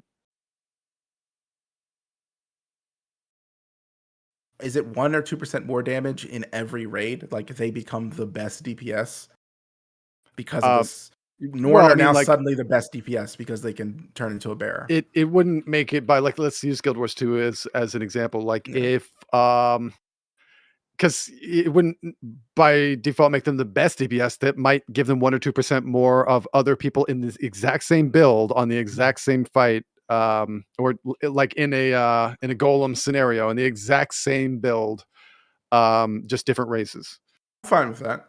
I especially in Guild Wars 2 because it's so easy to roll into an ult, right? Like especially if you really want that 1 or 2%. It's Guild Wars 2 really shouldn't care about this kind of thing because it's so easy. Yeah. But no, I'm fine with that. My concern, and I think I would hope most people's concern, is that Norn becomes the best class for DPS entirely. Like their elite skill, every class replaces their elite skill with turning into a bear because it does so much damage. So it doesn't matter if you're an NG, screw Prime Light Beam, bear. Prime Light Bear. Just launches laser bears. Forget if you're a thief. I mean, they don't use Dagger Storm, but no more Dagger Storm now. Bear. So like, let's look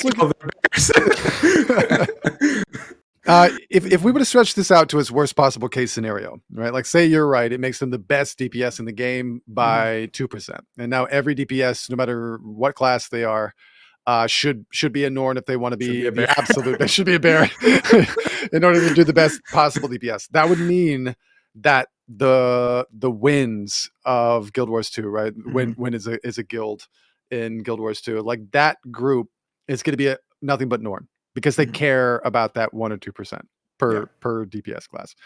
To me, that doesn't hurt me at all. I don't care. First of all, that's 1%, maybe 2% of total players, right, that are going to experience that level of caring. Second of all, they already do that, right? Like we talked about it earlier. They identified the one thing, whatever that thing is, that's the very best, and everyone has to be that no matter what, because they care about that tiny little bit. For me, I wouldn't care. To me personally, personal expression of like the uniqueness of my character, making a choice at character creation that gives me something that is additionally unique to me based on my choices than you, even if we both decide we're going to be warriors and you make different choices than I do when we're making our warrior, and then we both end up in the game, and because of some of the choices we are using some different skills or having some sort of different outcome, experience the world in some different way at all based on character creation choices. I mean, that is the essence to me of D&D, right? And I think that we water ourselves down so much in modern gaming in the name of balance, that being like the only way to really balance everything is to water everything down to be as simple as possible. And in my opinion, that's something that we've been seeing in MMOs for a long time. Guild Wars 2 is a very distilled version of an MMO. There's fewer skills on our bar than almost any other MMO to date, right? All of them are, or 99% of them are like damage based skills. I talk about this all the time, that there's so many other skills in other games that a class has access to that allows them to experience the world in a different way, not just combat in a different way. And like trying to balance everything so closely, I think that we're throwing the baby out with the bathwater. I think that even if we achieve perfect balance, we will have lost too much. Let me ask you something. If swapping wasn't so easy in Guild Wars 2, I'm not saying it was hard, but it was like harder to get an alt than it currently is, where I can instantly make one. And me and you were raiding, and I beat you by 2%, and I was Norn Bear, and you were just an Asura, doing your little NG thing. You're throwing your grenades. Prime Light Bear. Yeah, prime. Would you then feel bad because you lost in a DPS race to the bear instead of because of skill? That's a valid question for probably anyone but me. Because you know me, I do it all the time. Like ECSU is going to squeak out a huge advantage over my PVM Holosmith in a lot of fights, and I'm not going to do it. So if I lose, not every fight, but but in a lot of fights, and that's just one example, right? There's a ton of examples. There are. And I pick classes that are like intentionally dumbed down classes is what I pick because of the uniqueness of it, right? So for me, if I lose by a few percent because of a choice that I made to be more unique, then I feel less bad about losing. And then if I win, I feel even better about winning because I have made those choices. So for most people, I believe they would probably care. For me, I go out of my way to try to choose things that make me unique. And I am fully pleased with the ups and downs of the ramifications of those choices. Okay, here's the reverse of that question. Bless you, Judy. Thank you. Would you feel bad that you would no longer want to play bear form? Like if you went into a raid right now as bear, okay? You would be the most unique person ever in a raid. Like I'm about to make this build, by the way. They would ban you. Nobody's gonna invite you to a raid. No, they will. They will. I just have to be that good that they will. Okay, sure. But it like racial skills we seen in ESO. I mean, it was every build had suggested you should go this race for this build because you're going to get X, Y, and Z. I mean, I didn't raid in those days in ESO. But, when I was looking at builds to make my character, I would see, okay, I should go this race. And I wouldn't pick that race because I wanted to be the race I wanted to be. But still, I mean, we see how that takes over a meta. Would you no longer be interested in would that then kill the novelty of it for you? Like, like you were talking about D&D, the novelty's there because there's only 5 or 6 of you in a party, and there's so many options, and they all provide something unique. But that novelty may be gone when we're talking about millions of people in an MMO, and now it's the best thing. See, and Guild Wars 2 again is very strange because most of us, 99% of us, are playing these cookie cutter builds anyway, right? Yeah. So and I do it all the time where I make a slight change. Like an example is my Reaper. I don't use the cookie cutter build that the Reaper uses on Snowcrows. I like the choice, and I like to intentionally sort of thumb my nose at the meta or insist upon a choice, even if it ends up making it less good. What I want is so much choice and so much variety that everyone can make different choices and have different Mm-hmm. different pluses and minuses. Okay. And I really want to I want to respond to what Andishan said. He says, Merrick TV, we come from different generation of MMO. Back then, there was a lot more player agency because things weren't really balanced.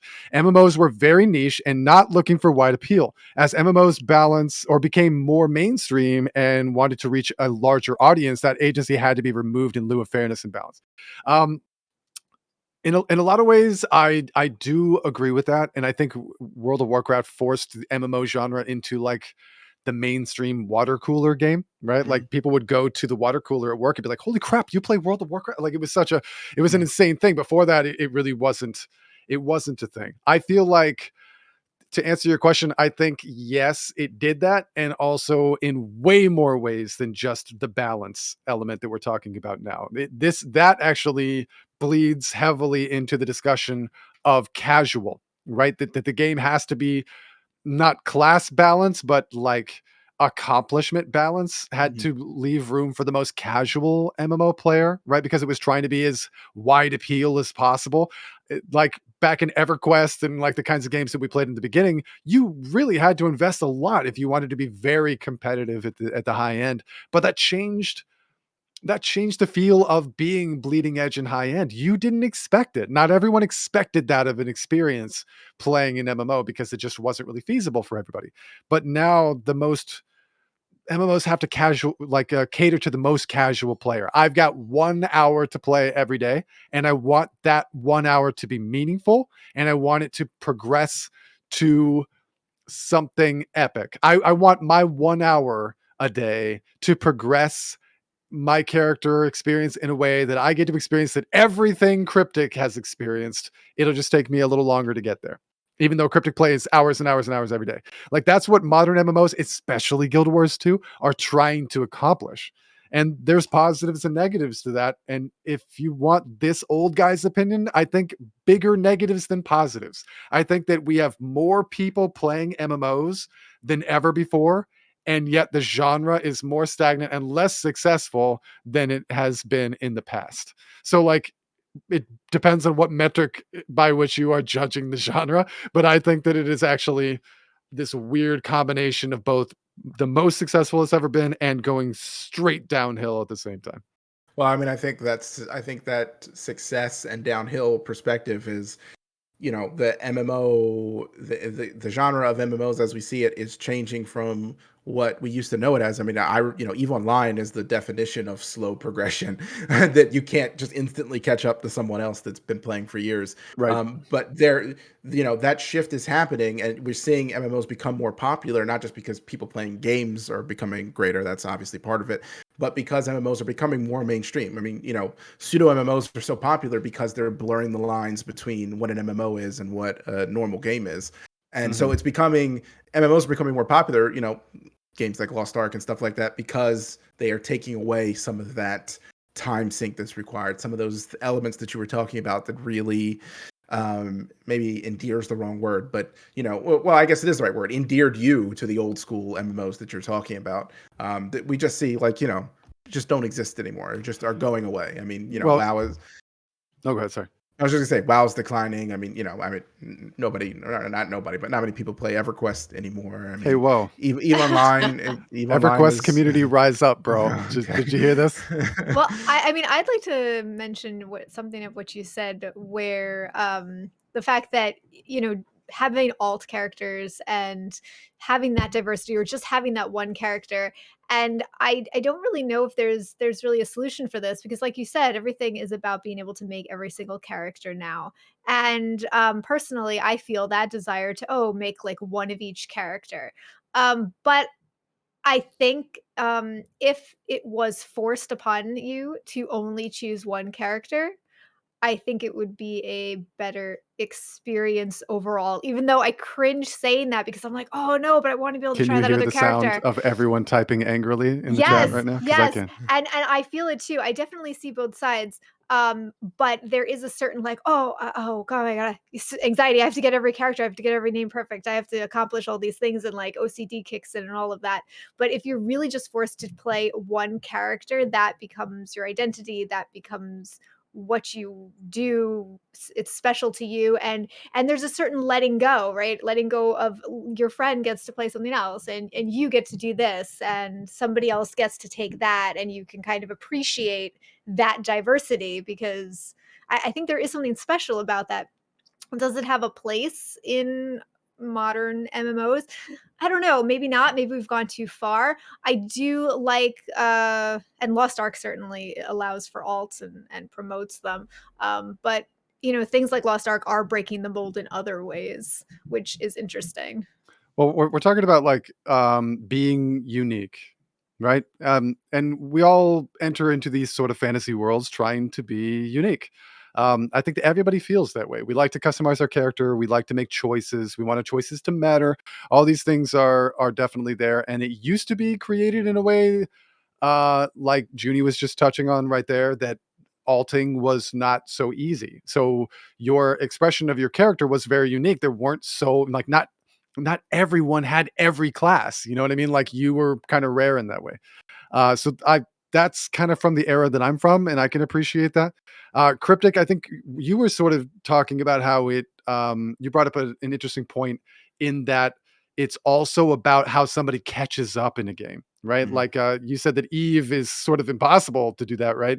We're No, talking about like the casual they've made changes to try to become more mainstream and giving people more catch-up in mechanics, opportunity. but, Yeah. I mean, the way it used to be, I mean, if you tried to join now, it's assuming the way the game, like, let's take it back to the way it used to be. If you were to say, "Okay, I'm a new EVE player and I'm gonna join," and I've been playing the game for, 10 years and training skills that whole time, you would be so far behind me, like, Yep. so far behind. Unable to catch up. Yeah, it would be as long as I kept playing, you'd never catch up. It wouldn't be impossible for you to catch up. Right. So that's an important aspect of how this works, and I think that every game sort of tackles that differently, right? So if you imagine Guild Wars 2, the way that Guild Wars 2 solved that, and this is actually a big selling point that I give for players all the time whenever I talk to them and they're curious about trying Guild Wars 2. I'm like, dude, try it. Like the game's been out for forever, but you'll catch up in no time. And that's because the way they did it is they put the ceiling for how good you can be super low, and then they never raised it. Right? They keep adding more content, but it's at the same ceiling. That's it. So like it's very close from the ground to the ceiling because the ceiling is very short. You get to that really easily. World of Warcraft is the more classic way where the floor to a certain point, not the ceiling, but the floor to a certain level is very quick and easy. From that level to the ceiling is very hard. But once you get to that certain part, not the ceiling, but the certain part, then you could just sit there and by the time another expansion comes out, everyone is lifted to the new floor. And so then you get to go together up to the new ceiling. So that's the essence of a gear treadmill, right? That's Mhm. the positive side of the negative thing that everyone hates is the gear treadmill. So different games tackle this differently. And so like, yeah, I would say that that's a big element on how accessible a game is. But before we move on, flying triangle, dude, I was freaking out, right, when you said that, because absolutely yes. He said, Merrick TV, with the type of individuality you want, would a game like Pantheon interest you? Now, Pantheon, Cryptic's about to make fun of me because I have been singing about Pantheon since the moment that Pantheon was ever mentioned. And I think the big meme is that it's never going to come out, right? The game is never going to be successful. And I am one of the Azure says all 3 remaining EverQuest players will be very Yeah. mad. And I, of course, am one of them. I come from EverQuest, and I think there's a void in modern MMOs for the type of player that enjoys that level of uniqueness, of challenge, of like individuality expression, of experiencing a world outside of just that of combat, right? Like the experience that you hear people talk about with EverQuest, it's so hard to recreate a lot of those experiences in modern MMOs, but Pantheon was specifically made by the guys that made EverQuest, and it's supposed to be this big dream for players who played a game like that back then, to see it kind of come back to the forefront of modern MMOs. Will it ever come out? I don't know. No, Probably no, not. this game's never coming I out. want it so bad, dude, but I doubt it. I doubt it. No, that is never coming out. Oh, I come think on. it's less of a chance that it comes out than Star Citizen comes out. Well, I want that to come out too. I know, but I mean, I think that will eventually come out in some state. But I don't think yeah, but Pantheon's not gonna. Pantheon. No, no. I So think sad. you're better putting your money on Ashes of Creation. So Oh, and I am. I'm putting all my money on that too. Andrew Johnson, Smear TV, the success and stagnation I feel comes from us as players don't know what we really want. We always say we want something new and refreshing, and as soon as we get it, we start complaining. Oh wait, we get it. We start comparing it to the things we're tired of playing and shoot it down. Yes, I agree with that completely. I think that back in the day, we used to complain about development companies, right? We would say like, "Oh, the MMO devs, they don't listen to their community. We're making our wishes known, our demands loud. Why have they not given us what we want?" That was a whole era. It really was. There was like years and years of MMOs where the developers, they, like we complained about ArenaNet not talking enough with us, even though like they post all the time in forums and they interact on Reddit and they have a streamer program and they hop in people's streams and they stream on Twitch. Like in the olden days, they were like, they were the big arcane council that never came out of like you had no idea what was going on. They didn't interact with people. And then they became a lot more interactive. And then we saw a whole other era of companies learning what it's like to listen to their community. Because I think you're right. I think that players often don't know what they want or they think they know what they want and they're wrong. And I have seen companies go right downhill trying to appease all of the demands of the people who are the loudest. And that's not good either. So yes, Andy Sean, I wholeheartedly agree with you about that. this is why every game needs a CSM, Council of Stellar Management from Eve. Oh my gosh. This Eve main. Hey, I'm telling you, the CSM is the best thing to come out of Eve. I think I wish other games would do it. I mean, yeah, I can't speak to it. What he's talking about is this, that there literally is like a council of actual players who guide a lot of the changes in balance and direction that the game goes in. There's also something really cool in classic RuneScape. Anybody play classic RuneScape? Classic RuneScape is a game where they try to keep RuneScape or the classic RuneScape servers as close to it was way back in the olden days as possible. Now they still do balance and they'll still do changes, but anytime the developers try to implement any change at all, they have to post it on the forums and it has to get like an overwhelming like 90% plus vote yes to allow the change to be made. So the community, as an overwhelming majority, has to agree on the direction of the change for the game. So because they're that dedicated to protecting the experience that they're trying to encapsulate in classic RuneScape, but it's fascinating. Like you give that much control to players, will they ruin the game or will they make it better? I mean, like I guess in some cases both. Just depends.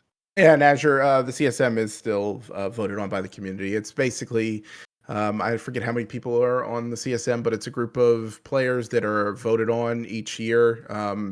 There's an actual, a vote where you submit they campaign, the players submit their ballots, then they're selected, and they don't have they have direct contact with the developers and they get to basically they sign a NDA, which allows them to get access to information about the game and the development stuff that's coming up. way in advance of anything that players would have, so they can actually impact. When we get stuff as players, these things are already done, right? Like, the stuff that's coming out with EOD, a lot of that's already done. There's nothing. If we said, "Oh my God, this strike thing is the worst thing ever. Why are you guys doing this?" Just as an example, there's nothing that they could do at this point. It's too late. That's going to have to change months or a year down the line. There's nothing that we can do. But the CSM gets direct access and get to see development as it's happening, and then can influence that by taking things that would, wording things in a way that would not break NDA to the players. And, even without explaining them what's going on, they know the situation and they can talk to their players about, hey, if X, Y, and Z happened, what do you think? And kind of get some feedback on just how generally it would affect the game, and then bring that back to the developers and say, hey, and these people all play the game a ton too. So they also have deep insight into the game. They're all people that are deeply connected to the game and the community. And it's kind of like how people interact, like certain gaming companies will interact with their alpha team, right? Yes. Like alpha testers, I should say. Yes. Like certain games really treat that relationship with a lot of, importance, right? Like alpha is often by invite only. And then like the feedback that you give is actually considered, and like, the big open betas, you're just stress testing. That's what open beta is. But alpha testing, if you've never done anything like that, like you have the opportunity to write freaking essays, and they want you to, right? Because they want to hear what you've got to say. And that's a cool experience when it goes well. I think the difference here is that because it's so public, because it's an election and stuff like that, it allows the CSM to hold the CCP, the development company, accountable, and it allows the players to hold the CSM accountable because they're elected, and it's not a like alpha testers, that's a job, right? So there is give and take there, whereas there is no, this is passion, right? This is a passion with a stepping stone of accountability. And there's not really a give and take. There's not, a CSM member doesn't get an advantage by being a CSM member. He doesn't get paid. He gets a free flight to Iceland. That's about it. That's cool. I want a free flight to Iceland. That's cool. Let's go. MTV meetup in Iceland. But wouldn't that be cool if Guild Wars 2 had something like that, where like they had a vote and people could be elected? And obviously I would assume it'd be mostly streamers that would get elected, but imagine MTV, Mighty Teapot, people like that on council. Did you put me in that same list? But yeah, sure. Okay. Okay, I'll take it. MTV, Junivision. Yay, I'll take it. Junivision, Mighty Teapot. Though having something like that, and being able to sign an NDA and then influence the game. I mean, I really do think that, raids and stuff like that would get more attention and more care. Don't you think? Like, I think that you guys could push the game and the development in a direction that would not make it, that would provide more interest to the entire community base and not just specific segments that, because developers are really good at paying attention to the largest majority of their community, and that's what provides them the money. They do that. Yeah. It's the smaller niche ones that kind of get left out to dry, and we see that with raids in Guild Wars 2. And EVE Online, CSM does a really good job of presenting the smaller niche communities and saying these things need to be fixed. I mean, industry as a whole just got completely overhauled. The entire way industry works in EVE Online got overhauled like six or 7 months ago. And maybe a little more than that now. And the economy got an overhaul as well. And those are areas of the game that are definitely more niche. I mean, PvP is probably the biggest portion. PvP and alliances are the biggest portion of the game, and that's what usually gets the most attention. And to see a smaller area of it getting attention is, what the CSM is all about. So it's a fascinating system. I think modern games are starting to see a little bit more of it as they have like their creator, like we're even seeing it in Guild Wars 2, right? They're being more interactive with their content creators, and I think they're taking more of the feedback that they're getting in that kind of direction. I think that ArenaNet in specific had a big crisis last year, and it shook things up a bunch. And so like they had a whole new team come in at the same time. I think the game has been out for a long time. People know how people feel about things, and now they're being a lot more open about the way that they're moving forward about things, which is great. This is a topic good. This is a topic for a whole nother podcast, but I have a question for both of you and everyone in chat. Two things. One, Do you think ArenaNet is working on another game right now? Okay, and it could be in conjunction with NCSoft because we're seeing behind the scenes. I wasn't aware of this. Phoenix was telling me this that more and more of the stuff with ArenaNet is being linked to NCSoft. I just assumed they were the publisher. Like even their job applications are now saying you will work for NCSoft and not ArenaNet. Um, Well, I mean that's what happened last year, right? yeah. When NCSoft, obviously, whatever relationship they had with ArenaNet was it was one that put them in the position to come in and put the ban hammer down, right? So Mm, they came in, shook things up, didn't like how money was being handled, their projects were being managed. mhm. They fired like 80% of the development team, and everyone else had to come in. So obviously, whatever the relationship they had with NCSoft is such that they've always had that power. Do I think they're I mean, I think the general consensus is that they were working on another Oh, project. definitely. Yeah. And Do I you think think we they mentioned last week I wanted it still to be are? Dune. I think it was. Yeah, which is I think that was one of them. devastating to me that Yeah. that got shut down because like I said Could you last week, I imagine would Guild be Wars 2, but Dune? Oh yeah, man. dude, right? Man, Yeah. I would not be mad at all if all of my money was being spent on making Dune. Yeah. That would have been awesome. Do I think they're doing that now? No. I think that they have been, considering the amount of time that I think that they've been working on EOD, which I think is less time than a lot of other people think.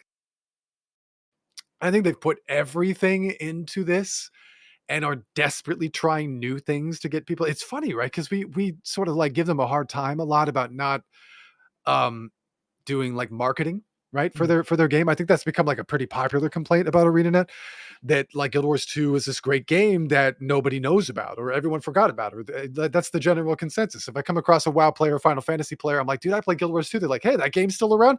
Like that is literally how that tends to go. Um, this time was not any different. I don't think they did any good publicizing for their expansion, but they are trying a lot of interesting things. They're much more transparent about the content behind. Like they've been showing everything, beta weekends, like all of this ahead stuff. I think they're trying new things, and I think this expansion is super important Oh to yeah. the long term of Guild Wars 2 and probably ArenaNet, because I think this is what they got going for them. I don't think they're working on anything new, and I think they're really hoping this goes well. I That's my I take. I agree, and I don't know what Chad or Junie thinks, but I guess my second question to follow up with that would be, if EOD fails, what is the fate of ArenaNet? I think they get either swallowed up by NCSoft or their IPs get bought by another company. Yeah, What that's a tough one because I mean, I guess a lot of people in the community would probably want it to sort of take the route of Guild Wars 1 and sort of be kept in a little microcosm for the people who still want to play it, but I don't know how that would I really mean, work. I mean, this Guild Wars 1 is expansion still around. it is. So I can't That's imagine like because Guild Wars 2 ArenaNet's just still around. disappearing. Um, I mean, I guess the next question on that is what's gonna happen to Guild Wars 1 if Guild Wars 2 doesn't do very well. Uh, Well, yeah, then it'll Yeah, probably go away. yeah, Guild Wars 2 even serves as like a funnel into Guild Wars 1 in a weird way. it does. Yeah. Um, but for those of you who don't know, Guild Wars 1 is super old and is not receiving any updates per se, but about 5 years ago, they made a commitment where they restabilized, they moved to new fancier servers for Guild Wars 1, and with the promise of upkeeping it basically, you know, unendingly. Yeah. So all of a sudden the game got smoother, loaded faster, was more stable, and it was just going to be maintained. So they still do like the events throughout the year. Christmas comes, that kind of stuff, but they don't add any new content. It's been like that for a long time, and the game is, stable in the way that it is. I think that no amount of Guild Wars 2's new expansion succeeding or failing is going to stop a certain chunk of people, which I believe, like, let's look at the game in the last year, right? 1 year ago today, probably at Guild Wars 2's lowest point, right? Mhm. Would you agree that that's true? I would say that was probably their lowest point. That was when everyone became really aware of some of the misfortune behind the Yeah. scenes, some of the mismanagement behind the scenes, Yeah. No, where I agree. they lost a ton of people. There Mhm. was no expansion on the horizon. There was no, in fact, there was like these rumors going around that there would never be another tangible expansion. Hey, Dad, bad time to call. Mhm.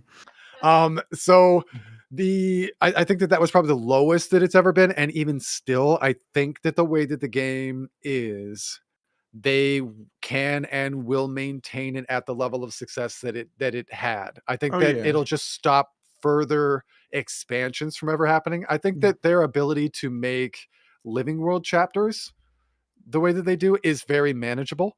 And I think that even with the player base that they had at the lowest point, they'll be able to keep that going indefinitely. And I know that that wasn't your question about whether or not the game was going to be like was going to fold, but maybe that it would be bought. Well, I think I that was less concerned about the game. I think the game will survive just more like because ArenaNet. yeah, more arena. I think the game will survive just because of the cash shop. I mean, any Yeah. game that has a cash shop that brings in money that can offset the cost of the servers and provide some kind of income will keep the game alive. And Guild Um, Wars 2 has always been good at that, right? yes, Like well, they yes, have that's why they've somehow survived. yeah, and they've somehow managed to make it in a way where they come out with new flashy stuff all the time that people actively want, and yet have created a culture where no one resents that, right? Like And that's a rare thing, especially 10 years ago when the game came out. The like back then, spending real money on tangible in-game items mhm. was unheard of. It was like a really negative thing. And Um, Phoenix was talking about this earlier in the chat that, and again, it goes back to what Lazy Peon and Wooden Potatoes were both saying that this game does so many things really well. If only they did more of it. If only they did more of the cash up. I know that sounds bad, but they yep. do it in a way that nobody's upset about it. Why is there not player housing that I can buy things? Why Whew, is there not you've heard my skills? speech. Why is there not PoE skills in Path of Fire? The way Path of Fire does it with skills, you can buy cosmetics for skills. You can make skills look different Oh, ways. you mean Path of Exile? Sorry, Path of Exile. Why Absolutely, was yeah. Yes. Yeah. I've said that 100 times. Yeah. Path of Exile style. So in case you guys don't know, the example I always give for this is that you can make a necromancer build in Path of Exile. Path of Exile is like Diablo, it's like top-down ARPG. One of the builds you can make is to be a necro, where you're like raising undead minions all over the place, right? So like that is a play style, but like a practical play style, but it's also an aesthetic and a role play vibe that you may not want. But you can go in the Path of Exile store and spend real money to buy something that augments your skill, not in a way that gives you any practical advantage, but instead augments your necromancer to no longer be raising undead shambling skeletons, but instead like alabaster statues, as if you were walking through a garden in Rome and all of the statues came to life. Or like what's the spell at the end of Harry Potter where she casts it and all of the statues around the Oh, school come to yeah. life? She's like, I've always wanted to cast this spell. Um uh and it changed, like you can spend that money. It doesn't give you any real tangible benefit, but it changes the way you experience your class.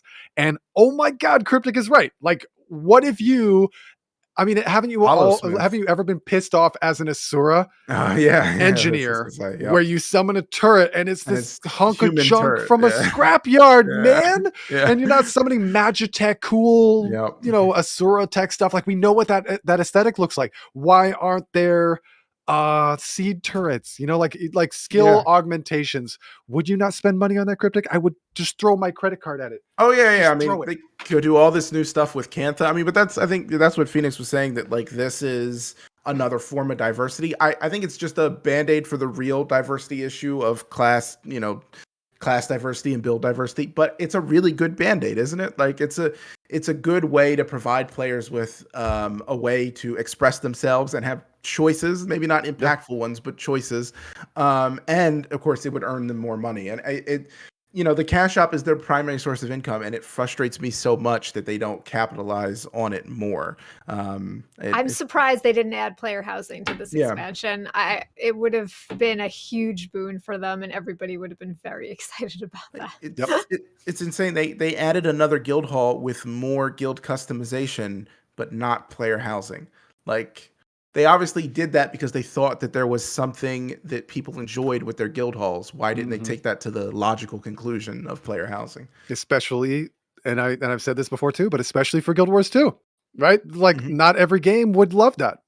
World of Warcraft players could probably care less about spending huge amount of hours decorating the table in the living room in their house. Like nobody cares about that. But in Guild Wars 2, this is the exact player base that would love it, right? What if I could kill Tequatl right? And get Tequaddle's head and like mount it on the wall, or take my legendary weapon that I crafted that I don't use anymore, and then like put it above the fireplace. And they come out with new stuff from the gem store all the time that allows you to buy and decorate your house. Mhm. We were doing this last week. We were taking the best example of games that do this, right? And this is a funny one to bring up because it isn't even the same payment model as Guild Wars 2, because Guild Wars 2 relies on their store, so even more reason why they should be doing this. But ESO is the best, right? Like, not only do they have the most ways, I think, to like customize the appearance and persona of your character in like a lot of ways that you can't do Mhm. in other games. And I've brought up personalities like a billion times. I think personalities are amazing, but they also have some of the coolest player housing I've ever seen. They come out with stuff in the store all the time. But if you go through the game itself and accomplish milestones in the game, you will get stuff from there that augments your character's persona in a unique way that is not practical or tangible. But you can also get like cool stuff for your house. So Yep. you could buy stuff from the store, or you could slay the giant dragon and you get as into it as you want to. But in addition to that, you can actually pay for a sub in ESL if you wanted to. So like Guild Wars 2, it really feels like it doesn't capitalize on that, right? Like there's like a million things they Yeah. could do. Yeah, and Anderson's talking about the concern about it making it too cash shop dependent. Like too many. I mean, one, I don't think that'd be an issue in Guild Wars 2 because there is no sub fee. And ESO does provide, you can get houses and items and stuff without buying in the cash shop. There are Yep. quests and stuff that provide you with personalities and things like that. It's just a balancing act. And I think Guild Wars 2 is uniquely positioned to take advantage of that because there is no sub fee. So it would be even Yeah. better than what ESO provides if they went into it. There's definitely times where like I will open the gem store in Guild Wars 2 and be like, I haven't bought any gems or anything from the gem store in heck along. I'd Mhm. be happy to support the game. There's Mhm. nothing in the gem store that I want. Yeah. Like that happens, right? Yep. Like, hey, ArenaNet, like I would like to give you $15. Mhm. Uh, and then I'd feel good about it. Like I'm contributing to the longevity of the game that I love, right? Yep. The game that I met my wife in. Like I always loved Guild Wars 2. I wanted to succeed. But, you know, it does seem odd to me that there's going to be a limit. Like not only that, but sometimes I have to wait like 8 months for the item that I missed in the gem store to come back, and then I can't even give you money until you decide I can give you money. Like, I It's just true, and it for a game that doesn't. relies on this, there's no way to subscribe. You'd think that it would be a little bit more. Well, the Yep. big push that they did do with the cash shop in Guild Wars 2 a couple of years ago were those, like, random mount things and, like, all of that stuff, and that's not fun to buy. I don't really buy those things. I don't like that. I don't like gambling to get Mhm. something that I might or might not want. Like, it's just not a there's no point. However, I would spend maybe even the same amount of money as maybe someone else would throw at some boxes. I would spend it on items to put in a housing option, or Yep. like you said, to add like a cool new skill animation so that I can feel a little bit like more unique. Heck And yeah. this is obviously a topic for maybe the next episode, but this was talking Housing? about well, not just housing, but it like the decisions that were made with EOD. That this was one of my concerns leading into it is that we had people leave, some by choice, some by not choice, and then we had, particularly in leadership, a lot of those people come back. And while I love those people, and I think that they have played a large part in Guild Wars 2's success up to this point, I think that they're just going to try to repeat what has got them success in the past. And I feel like Guild Wars 2 has done enough of that. And for it to Mm. continue to be successful, we need outside the box thinking. So instead of more guild hall stuff, we need player housing. And that's not something that I think whatever groupthink scenario that they live in ArenaNet is only compounded and is not. I don't think I don't think what's been put in EOD is drastic enough of a change for what Guild Wars needs. Well, I it's mean, interesting you're that you not wrong said about that that. with, like, the group speak, right? Like, because we were, I think Anushan had mentioned about the fact that, the streamers who stream, let's say, 8 plus hours a day, like, every day, and they're very much in that ArenaNet little circle, their experience is vastly different from the main player who's maybe only logging in for 30 minutes to an hour a day. You don't think that they sort of like consider that their constituency, though. I feel like 90% of Guild Wars 2 is balanced for the super casual player. I would say that that was a big point of concern for me when EOD launched with its like big systems, right?